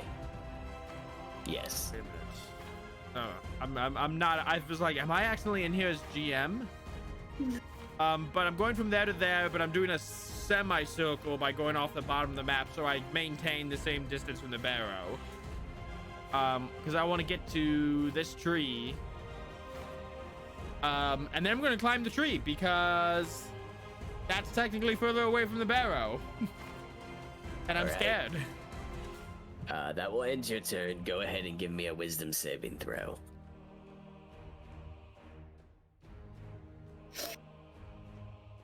Still frightened. 11. You're still frightened. I'm sorry. That will bring us to the Wood White, who is... Oh, it's a wood white. You sound concerned. Is that bad? None, just player. Player Who being is player. close to putting the helm down onto Ceawin's head, and hears Vali's voice echo through a little bit louder, and now is hearing two distinct different voices in this barrow. And Enelya, you see the shape sort of shift and look up in your direction, and you see it sort of lift the helm into one hand, and this bony other right hand moves out, and you hear in language you don't understand. But the whole barrow seems to shift and shudder and move around a bit. And you hear sort of a bit of a hissing and a slithering coming from the walls of this barrow. And you notice that swarms of spiders and a swarm of centipedes Oh. Bugs. begin to come out of the very ground and the walls of this barrow coming through. Fuck That- this. That is going to be where they roll their initiative, and we'll see what they do. Vali takes one look and Swarm of centipedes with a 12 for the centipedes. It's always relatively okay, but me as a player is like, fuck this. Yeah. The swarm of spiders. Now, like I said, these are a swarm. These aren't giant spiders and giant Right. centipedes. They are Yeah. a mass of tiny ass spiders. Which, in a way, is worse than one giant Yeah, really. centipede or one giant spider. Yes. I'll take so the giant one. So they are together. The swarm as a group equates to the size of medium.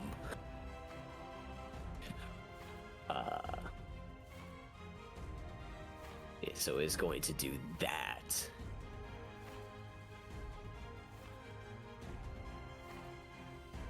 Have fun in there. As that happens, Yes. Thanks. I need Vali and Enelya. Well, let me read this.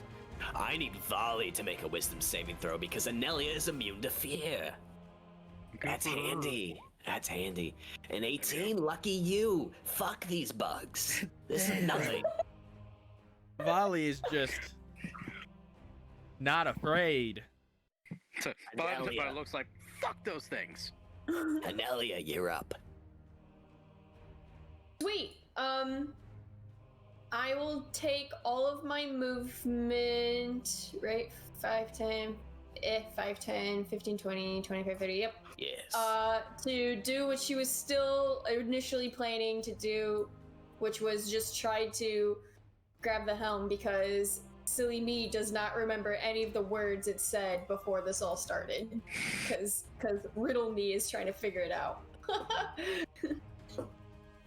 So you're going to use your action to try and take the helm. I'm just gonna try to I'm just gonna try to stop him from doing whatever he's doing with the helm.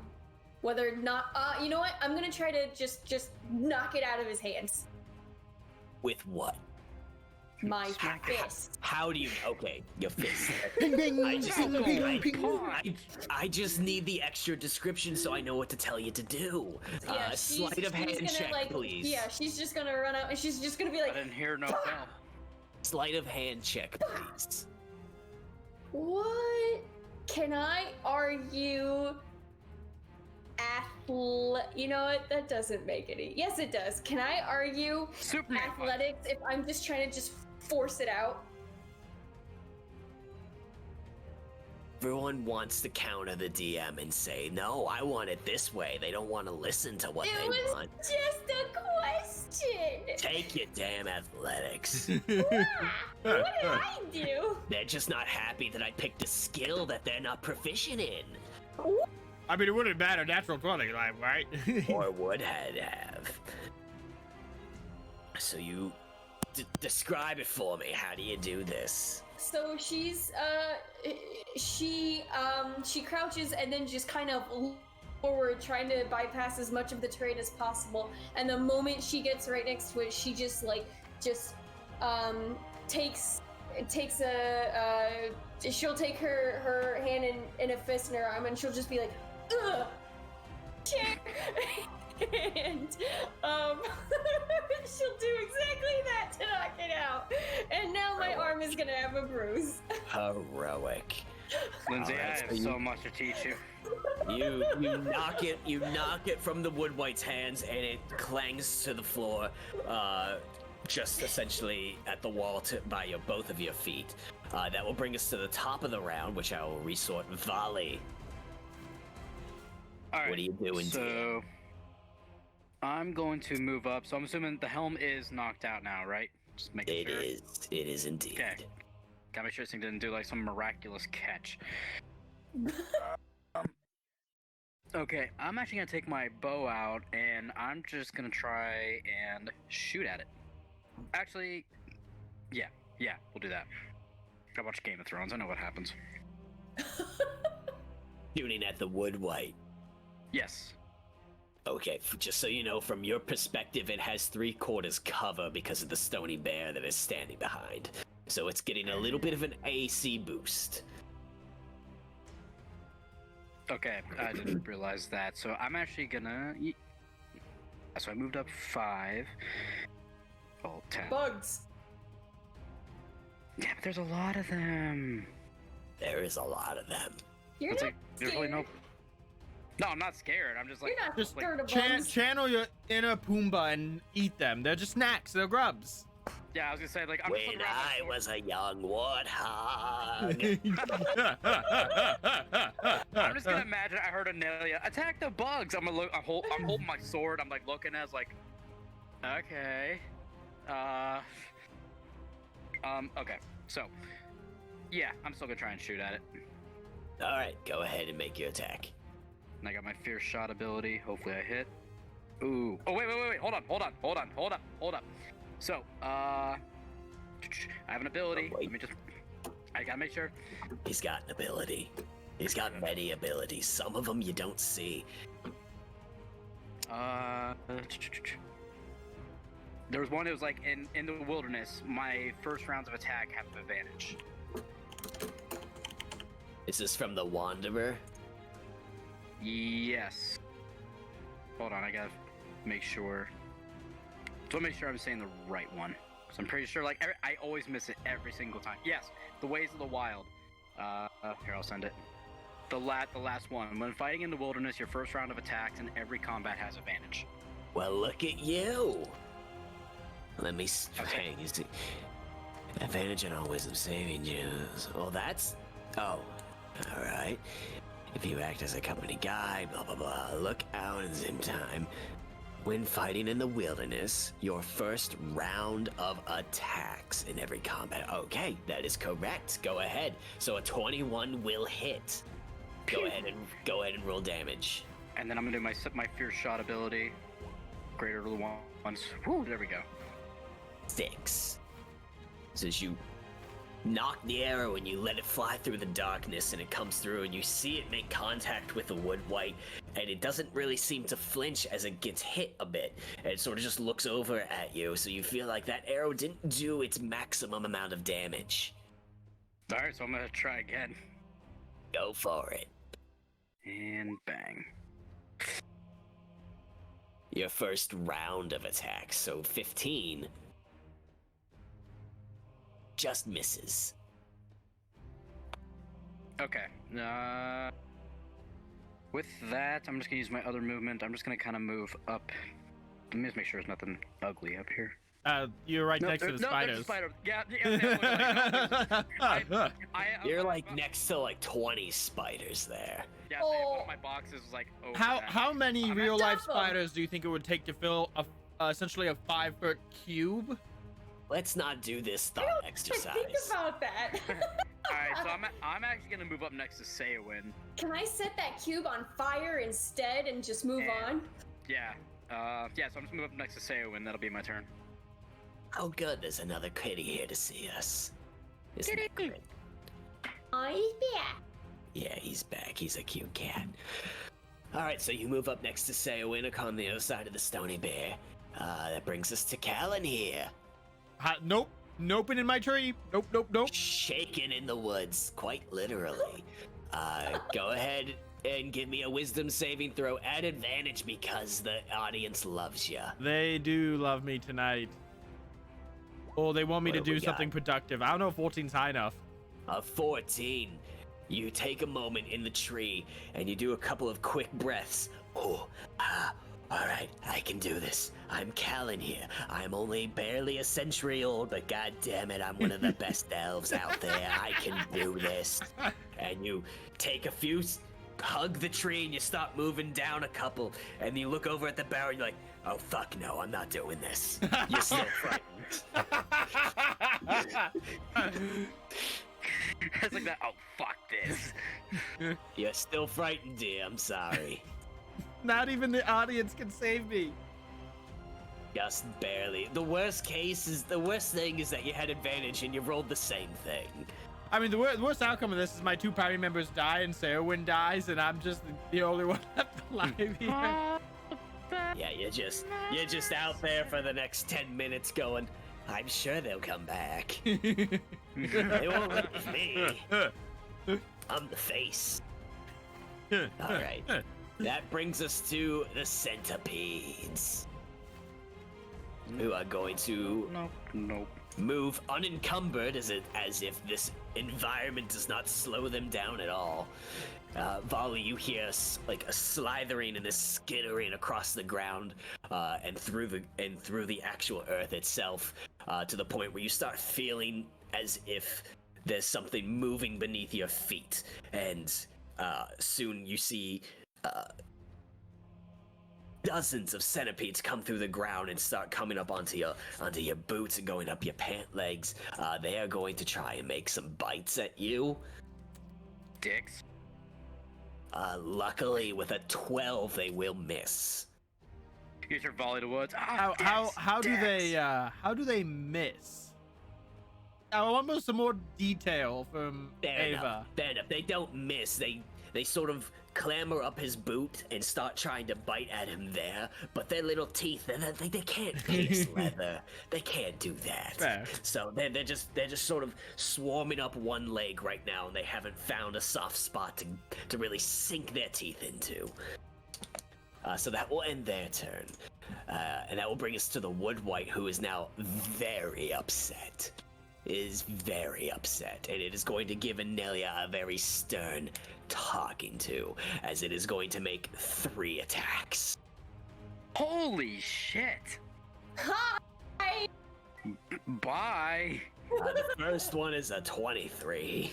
I mean, my AC is 11, so Oh my. No, it's 14. My AC is 14. I lied, but it's still pretty low. I was gonna say 11. Are you 11? Are you wearing clothes? Oh my lord. 11! Are you running around naked in the winter? There's no way you're an 11. Because in the D&D Beyond extension, it says it's 11, and that's what I just looked at. So. Oh yeah, can somebody give me some feedback from my manager? How is that extension working? There's a little nuance with it because we can't make classes in D&D Beyond. We can only do subclasses, so it's more or less just to be a bit more informational on who they are, what their race is, and what they might be capable of. So just give us some feedback. Carrying on. Yeah, the first one's a 23. That will hit. Is there anything you're doing in that response? I don't know if you have anything. Not yet. Well, what's not yet? No, keep going. You waiting for an invitation? No, I don't have anything to react against it. All right, the next one's a 17. Now. And the final one is a 23. Cool. Oh, I'm so sorry, dear. Wait, did they all 3 hit? Yes. Yeah. God. That's a total of 25 magical slashing damage. Magical slash Holy. damage. Fun, fun, fun. Okay. I think it's time to go. You said 25? It's 25 total. It rolled really well. Let me just check.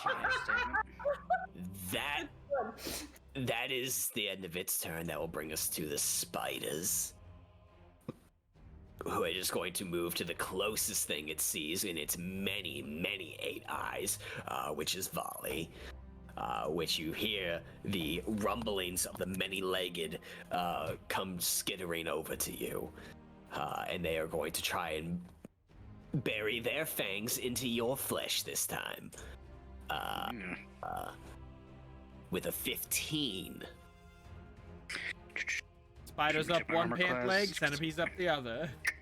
Just beats it. Fuck you. A 15 will hit, and holy crap, that's a lot of damage. That's a lot of damage. 11 piercing. Jeez. My Wow. leg. My leg. That will bring us to Enelya. Ow.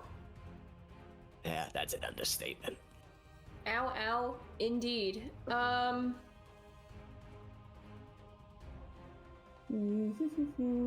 right. Well, so I'm gonna after she gets that hit, she'll stagger back, and then she'll just pull out both of her scimitars, and she'll start attacking. Yeah. Is that a question? Nah, I'm just confirming with myself. But yes. It's a question of the dice. Yeah, really. Go ahead and make your attacks. What's this? Oh, no, never mind.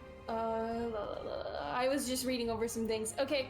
1, 2, 3. 24 will hit. An 18 will hit.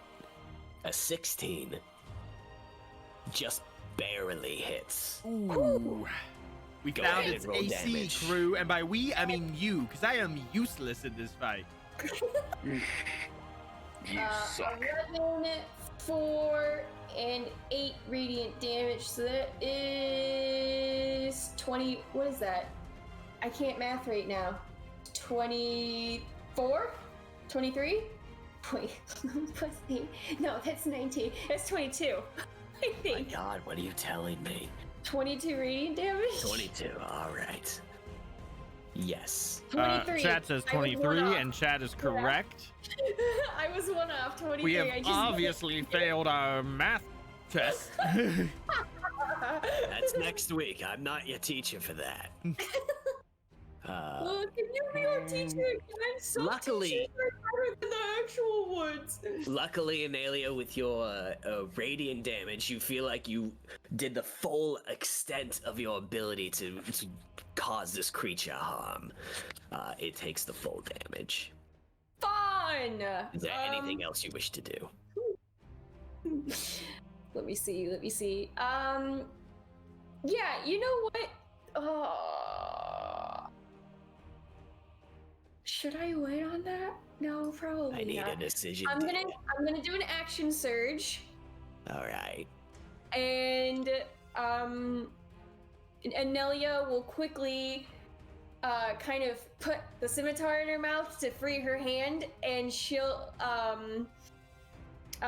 grab in her healing pouch, and wherever her wound is, she's gonna just take out a big handful of like whatever healing like salve she has, and she's just gonna like try to stuff it through her armor and slap it in and stuff. Kids And never heal. gonna know.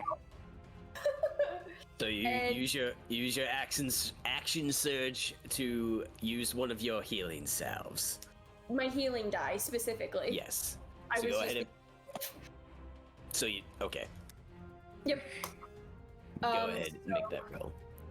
Healing die, pretty please. A 10! Okay, And so I gain 10 hit points, and then, yep, after she does that, she gets her sword back, and she's ready to go. That's my turn. excellent. So that would bring us to the top of the round, and I deeply apologize, but I've been consuming a lot of fluids. I have to use the little girl's room. I'll be right back.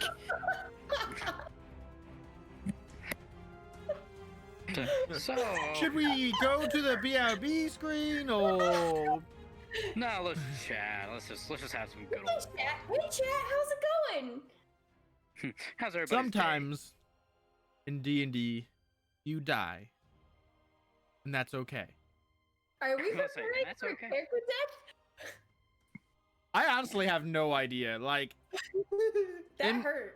in my mind, that's Just say, I probably was a looking at that, third of I'm your like, health. God damn. In my mind, this fight was designed probably with 3 people in mind. I don't really If this know was a fight. if there is a big enough difference between 3 or 2 people. But you know, good news is won't be a TPK because I'm never getting in that barrow. I will say, with the 63 hit points that Enelya starts with, and that she took 25 in one round, that was almost half. That was almost half. So, she's probably got 2 more rounds if it keeps hitting like that before going down. Just imagine if it Well, crits. hopefully I'll come. You know, I gotta deal with these fucking bugs. I I mean- didn't realize that. That's fine too. I still have second wind, so maybe 3 more rounds. Imagine- depending on- Imagine. Oh, thank you, Paul. Imagine if Calanhir also was too scared to come in there, and you had the woodwright and the bugs attacking you. Yeah, really. You mean, wait, you I'm- mean Vali was too scared also?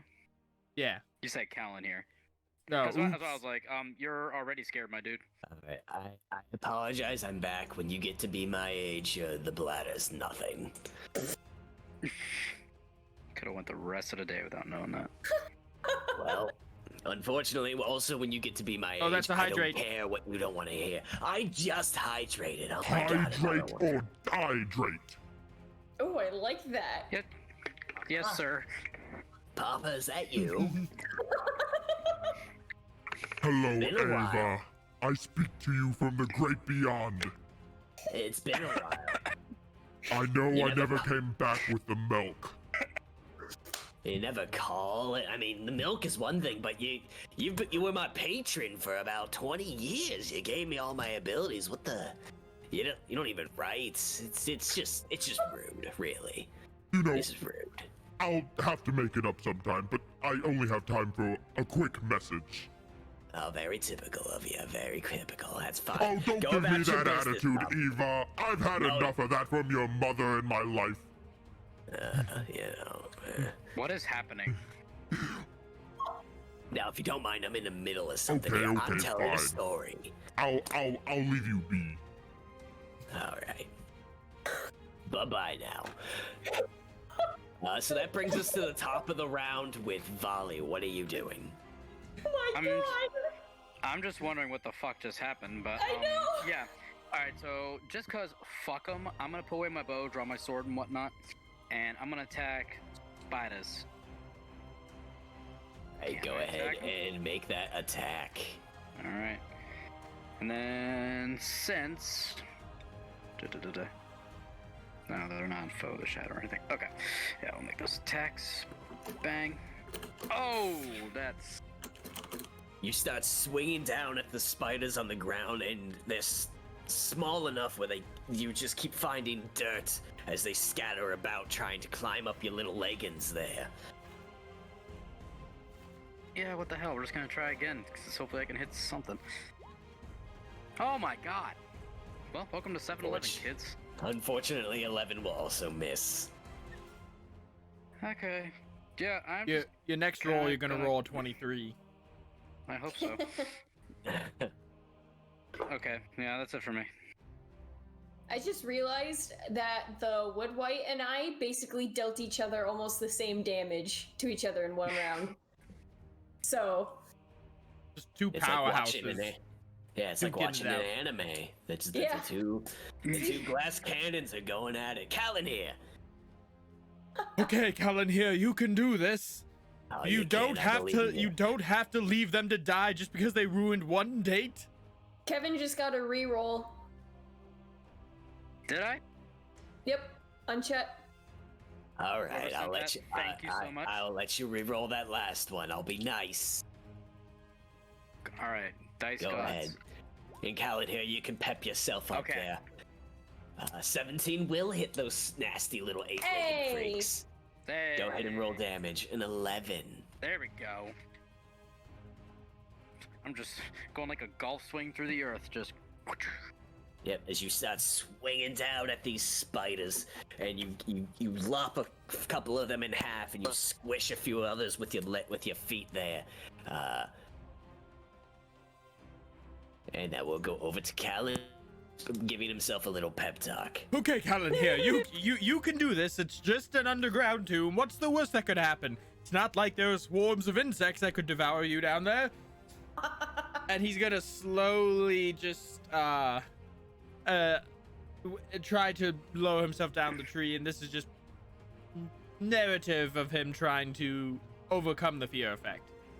Go ahead and give me a wisdom saving throw at advantage because the audience loves you so much. Hey, 20! A 20. Hey! You get yourself all the way down off this tree, and you look at that barrow, and you take a deep breath, and you draw your weapons. You're like, all right, baby, I'm coming. But I mean, I No could more. just leave them all there and start a new life. Nah, I can't do that. You're no longer frightened. Say thanks, buddy. I'll say it used half your movement to get down from the tree. Oh, I can still move? That's You not the end of my can. turn? It's not a 30-foot tree. That'd be obnoxious. Oh, okay. Do I still get, like, an action or a bonus action? You know what? That's a good point. You take the wisdom saving throw at the end of your turn. I apologize. I'm just confusing you. I mean, if you just want to drop me off at the bottom of the tree, I'll take that. That's free movement. You're at the bottom of the tree. Brings us to the Centipedes, who are going to continue to bite at Vali. They just love Dicks. ya. 13. Miss. They can't get through that leather armor. That brings us to the Wood White. And Enelya remembers the Wood White. The Wood White is not happy still. It's gonna make I don't- 3 attacks. I don't see him ever being happy. Oh boy, alrighty. 3 attacks. 17, Uh-huh. 16, Uh-huh. and a natural 1. Look Oh, I at thought you were going to say natural 20. I know! You see what I did there? I was going to be like, yeah, I'm no. like Yeah. scoring It's like, through well, my... We call that dramatic tension in the biz. I'm like scoring Same. through my character Rest in sheet just to peace. find anything to help. You Help take a me. You take a lucky total of 8 magical slashing damage as it rears back with Yeah. its wood-like claws and comes down, finding the weak points in your armor and slashing through. Okay. And that will end its turn. That brings us to the spiders, who will also make their attacks at Vali with an 9. These bugs. Vali's find just good like bugs stomp, like stomp, stomp, stomp. Hell yeah. Volley's just low key, just like making like a Molotov cocktail down there. All right, fun. The light She's this gonna mother. she's gonna follow the momentum of the battle and just keep fighting at it with 3 more swings. See the let's sword swing. Go ahead and roll your attacks. 1, 2. Oh, fudge. Oh, that 9. The 24 and the 21 will hit, dear. Go ahead and roll Okay. damage.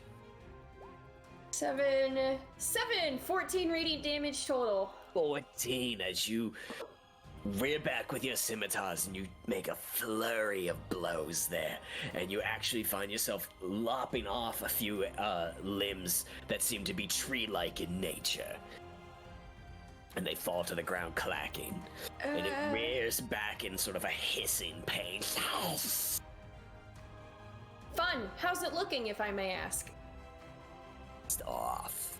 Pissed off. Perfect. That's my turn. Vali. Well, if everything goes right here, we're gonna continue attacking the spiders because, again, fuck them. Go ahead and roll your attacks. Jesus God. And we'll miss, dear. One more, please. Wow. Why? Why? What is happening to me tonight? I think I burned off all my great rolls. Wow. Okay. Yeah, I'm just gonna stand there going, fuck. You keep swinging down at the spiders, and now they're just. It's hard to see in the darkness, and their body and fur color sort of matches the environment. They're really hard to spot. Calanhir. Okay. This tunnel is rough terrain. We've established that, right? Yes. So that's 5, 15, 25. I'm going to use my bonus action to dash. All right. Hey. Blah. 5. And then I should be able to get to here with 60 feet of movement. Do you see the arrow? I don't know why, dear, but I think there it is. All right. Since I'm not afraid anymore, I just run in there. So you squeeze through the narrow passage that seems to be getting smaller and smaller as the roots and the creatures within the earth are writhing in anger and trying to collapse in this barrow. You get to several feet down into the earth, and you look around. You see the torch on the ground flickering. You see Vali swinging at swarms of insects surrounding him, and a tall wood wight in the back flailing against your companion Enelya. I have an idea. I want to pick up the torch as I come in. Okay. And I'm just gonna keep it with me. And as I see Vali dealing with the insects, I'm just like, well, by the Valar, there are swarms of insects in here that could eat me alive. Good luck with that, Vali. Fucking elf. And I'm going to just bypass everything and go straight to the woodwright with the torch. I do believe in your path the centipedes would get an attack of They opportunity. can try. They can try. Please. They can certainly try, and they certainly will, because they're sort of mindless. They'll bite anything. I get a few of them on my feet as I run by, and they're like, da, da, da, da, A 10 will miss. Carry on. da. And I'm going to come up behind the woodwright, and I'm just going to smack it with the lit torch. Go ahead and roll a d20, and you can add your dexterity. It's an improvised weapon. Kind. I will be very kind. I am a benevolent manager. 18. An 18 will hit. Go ahead and roll a d4, please.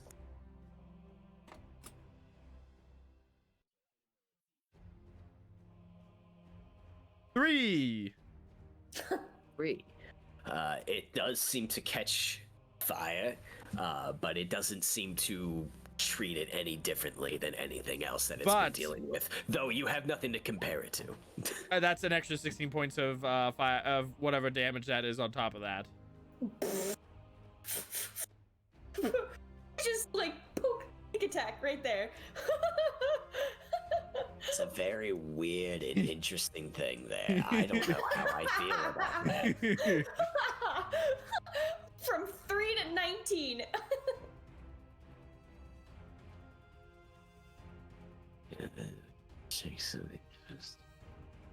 There is one thing that might stop me. I don't know the ruling, but let me just look it up. So, based on what you did, by definition, that was not a finesse weapon. Oh, that's it. Yep, that'll break it. That'll ruin that. Okay, never mind. That was an improvised weapon. Yep.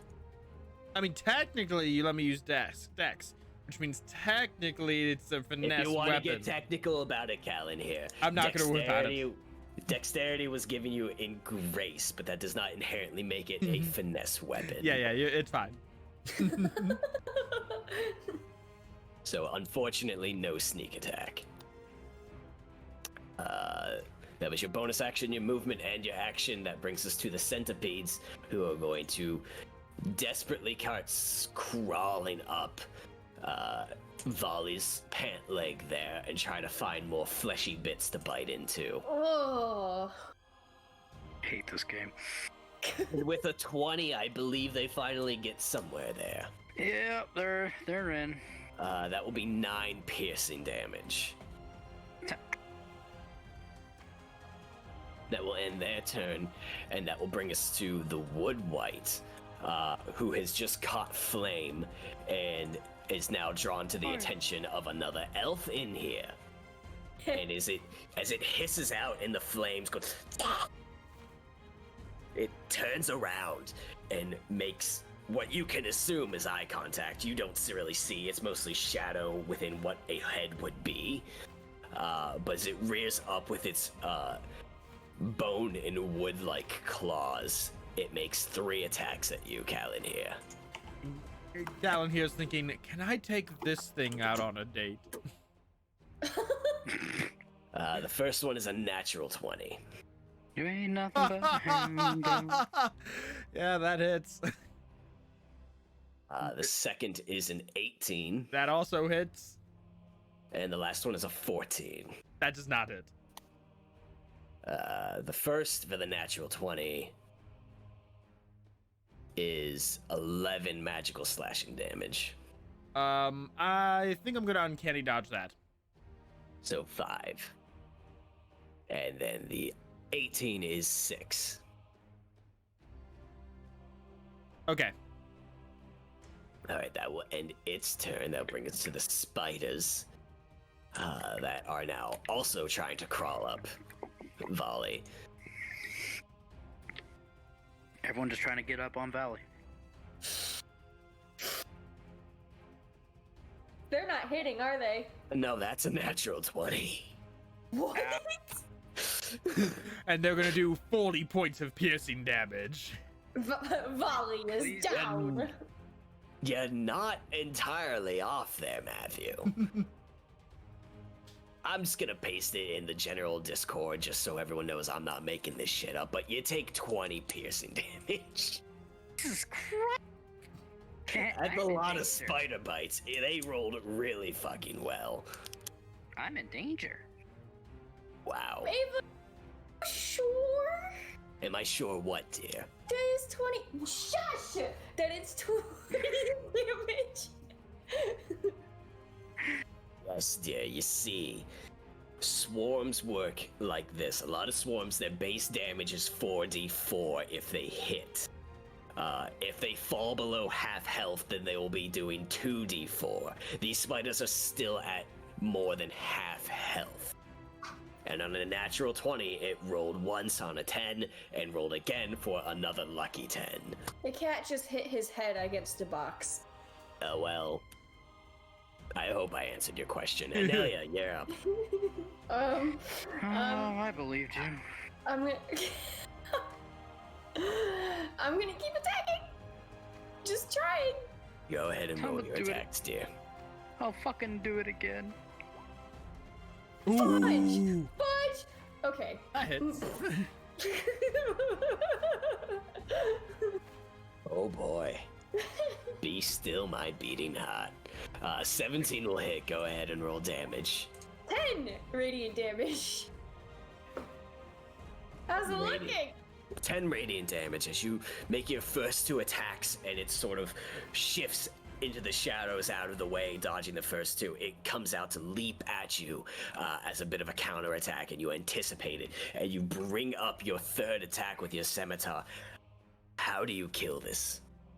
Ooh. Nice. Please kill it. So Enelya was just kind of already getting ready to kind of display a might of the firstborn, as you would say. So she just gets kind of like extra snarly and an extra bit angry, and when she just goes to do when she finishes that offhand slash, she's just gonna try again and just kind of do with both of her scimitars, go straight down on it with slashes, 2 slashes, and she's just gonna roar as she does that. And since her 2 swords do radiant damage, they almost kind of like glow with that might that she's presenting as a Rivendell elf. Magnificent. You flail out and sever several wood-like limbs from this wood wight. It shudders and spurs and collapses to the ground and suddenly appears to be lifeless. It's a moment you all take as a breath trying to gain your awareness of this fight, and you see Ceawin's eyes flash open and he comes to consciousness. And he takes several deep breaths, and Vali, as you're gaining awareness of the insects that are fighting off of you and crawling up your legs and biting into you, suddenly they stop and they all retreat down your leg and back into the earth and vanish. And as Ceawin sits up and looks around trying to get bearings of what's going on, you fear the earth shudder and shake, and the roots start to begin to move, it sounds like, from within the earth, and the very ceiling itself as rock and dirt starts falling down. I need you all to make strength saving throws. Oh, fuck. Oh no. Jesus Christ. Okay. Is this the end? Let's see. Yep, I'm dying down here. Hey, cool, so is Calanhir. Hey, we'll die together. Buddies. We're sharing it too, brother. You know what, Calanhir? If they're gonna find our bodies, let's do something funny. Let's die in a funny pose. The God, ultimate when they prize. that way forever. When they uncover us, they'd be like, "These guys were cool." As you all notice that the barrow itself begins to lose its stability and starts to collapse within itself as the chunks of rock and soil begins falling to the ground. Ceawin sits up, and all of you come to this realization, and you start making for the exit as best as you can. And suddenly, the whole barrow implodes on itself and collapses. Calanhir, you take 14 bludgeoning damage. Oh. Enelya and Vali, you both take 7. Folly is limping the fuck out of here. As the barrow collapses on top of all of you. Can I and grab some the of you helm as I run out? Before you begin to run out, you look over for the helm and you do not see it.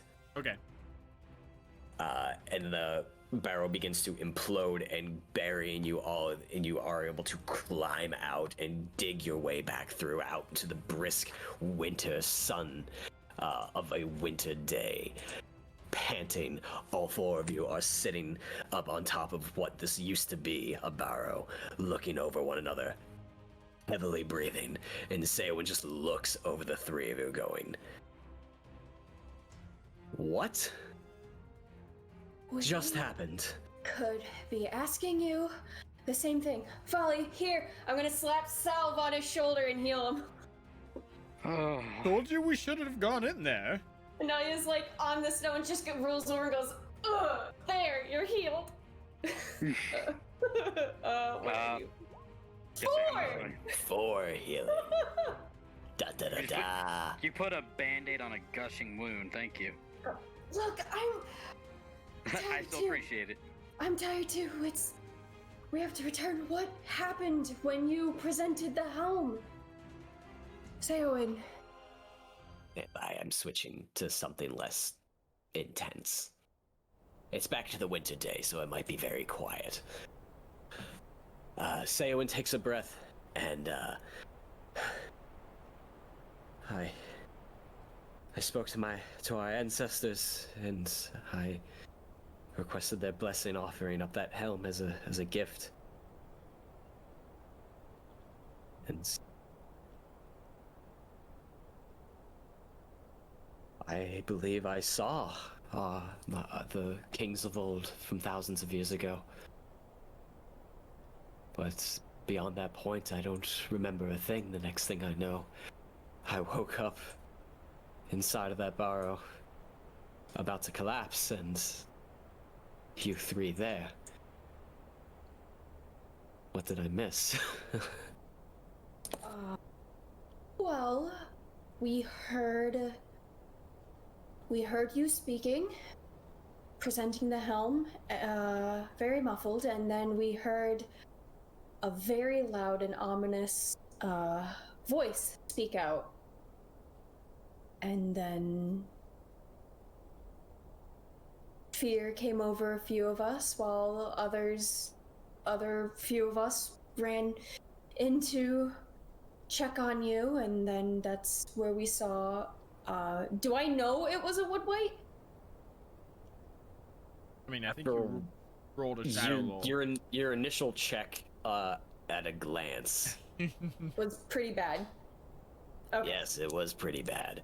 But after fighting with it for a while, you came to that conclusion that it was a wood wight. Okay, came in and saw the wood wight holding the helm over you and you unconscious there.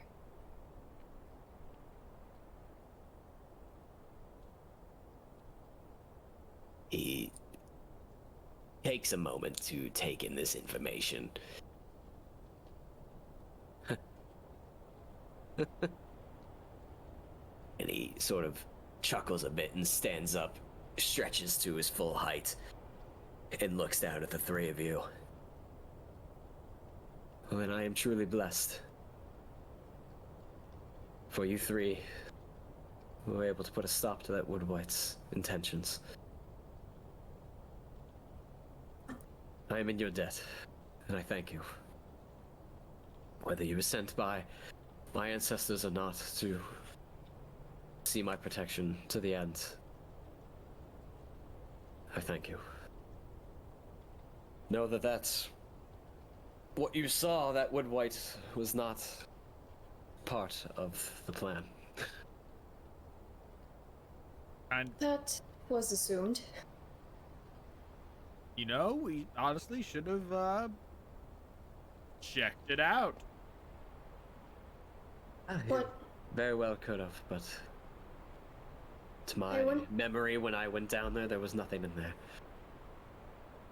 I wonder what may have been its intentions. Is the helm still there? I do not know.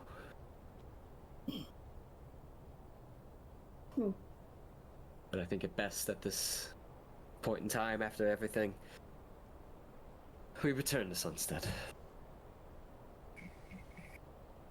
Because I know it within my heart of hearts that the 3 of you today are our blessing. And it was proven here today. Is it still snowing? Yes. No, so the weather didn't change. No, the weather doesn't change in a matter of a few minutes. I mean, I was curious if that was like the ghosty thing or whatever that was being pissed off with the weather.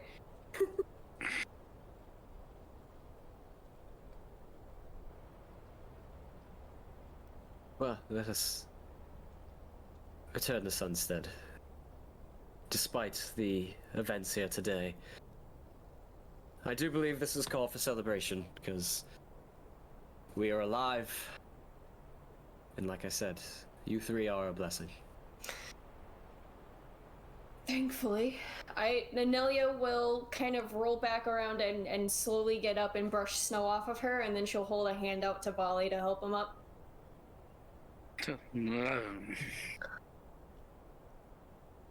I may have to make some more and replenish when we get back. Are you able to hold on until then? I'll live. Nothing but a good ale and a good rest. Fought in the Battle of 5 Armies. This can't be that bad in comparison, right? Hell no.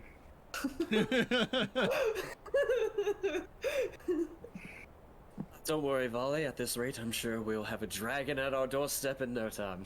Come, back to Sunstead. Volley just gets wide-eyed. Goody. And as you follow, Ceawin on the way back to Sunstead, he asks you a quick question. Where are my guards? Oh, they ran. They absolutely ran after hearing Like the a- voice. Like a bitch. Well, for what it's worth, they're the only ones willing to come into the forest at this time. The rest were too scared. And you all make your way back to Sunstead by late afternoon, having experienced a harrowing event, though preventing great harm from coming to Ceawin the Generous of Sunstead in the East Bight. And the three of you are hailed as heroes among Sunstead. And Ceawin offers up a great feast for the village and for the visitors such as yourselves, and tells tales of the blessing that has been bestowed upon Sunstead, and that a great harvest will come in the following year, and that the Sunstead will prosper, and that is all thanks from the three of you. And that is where we are going to end tonight. Calanhir made Brunhild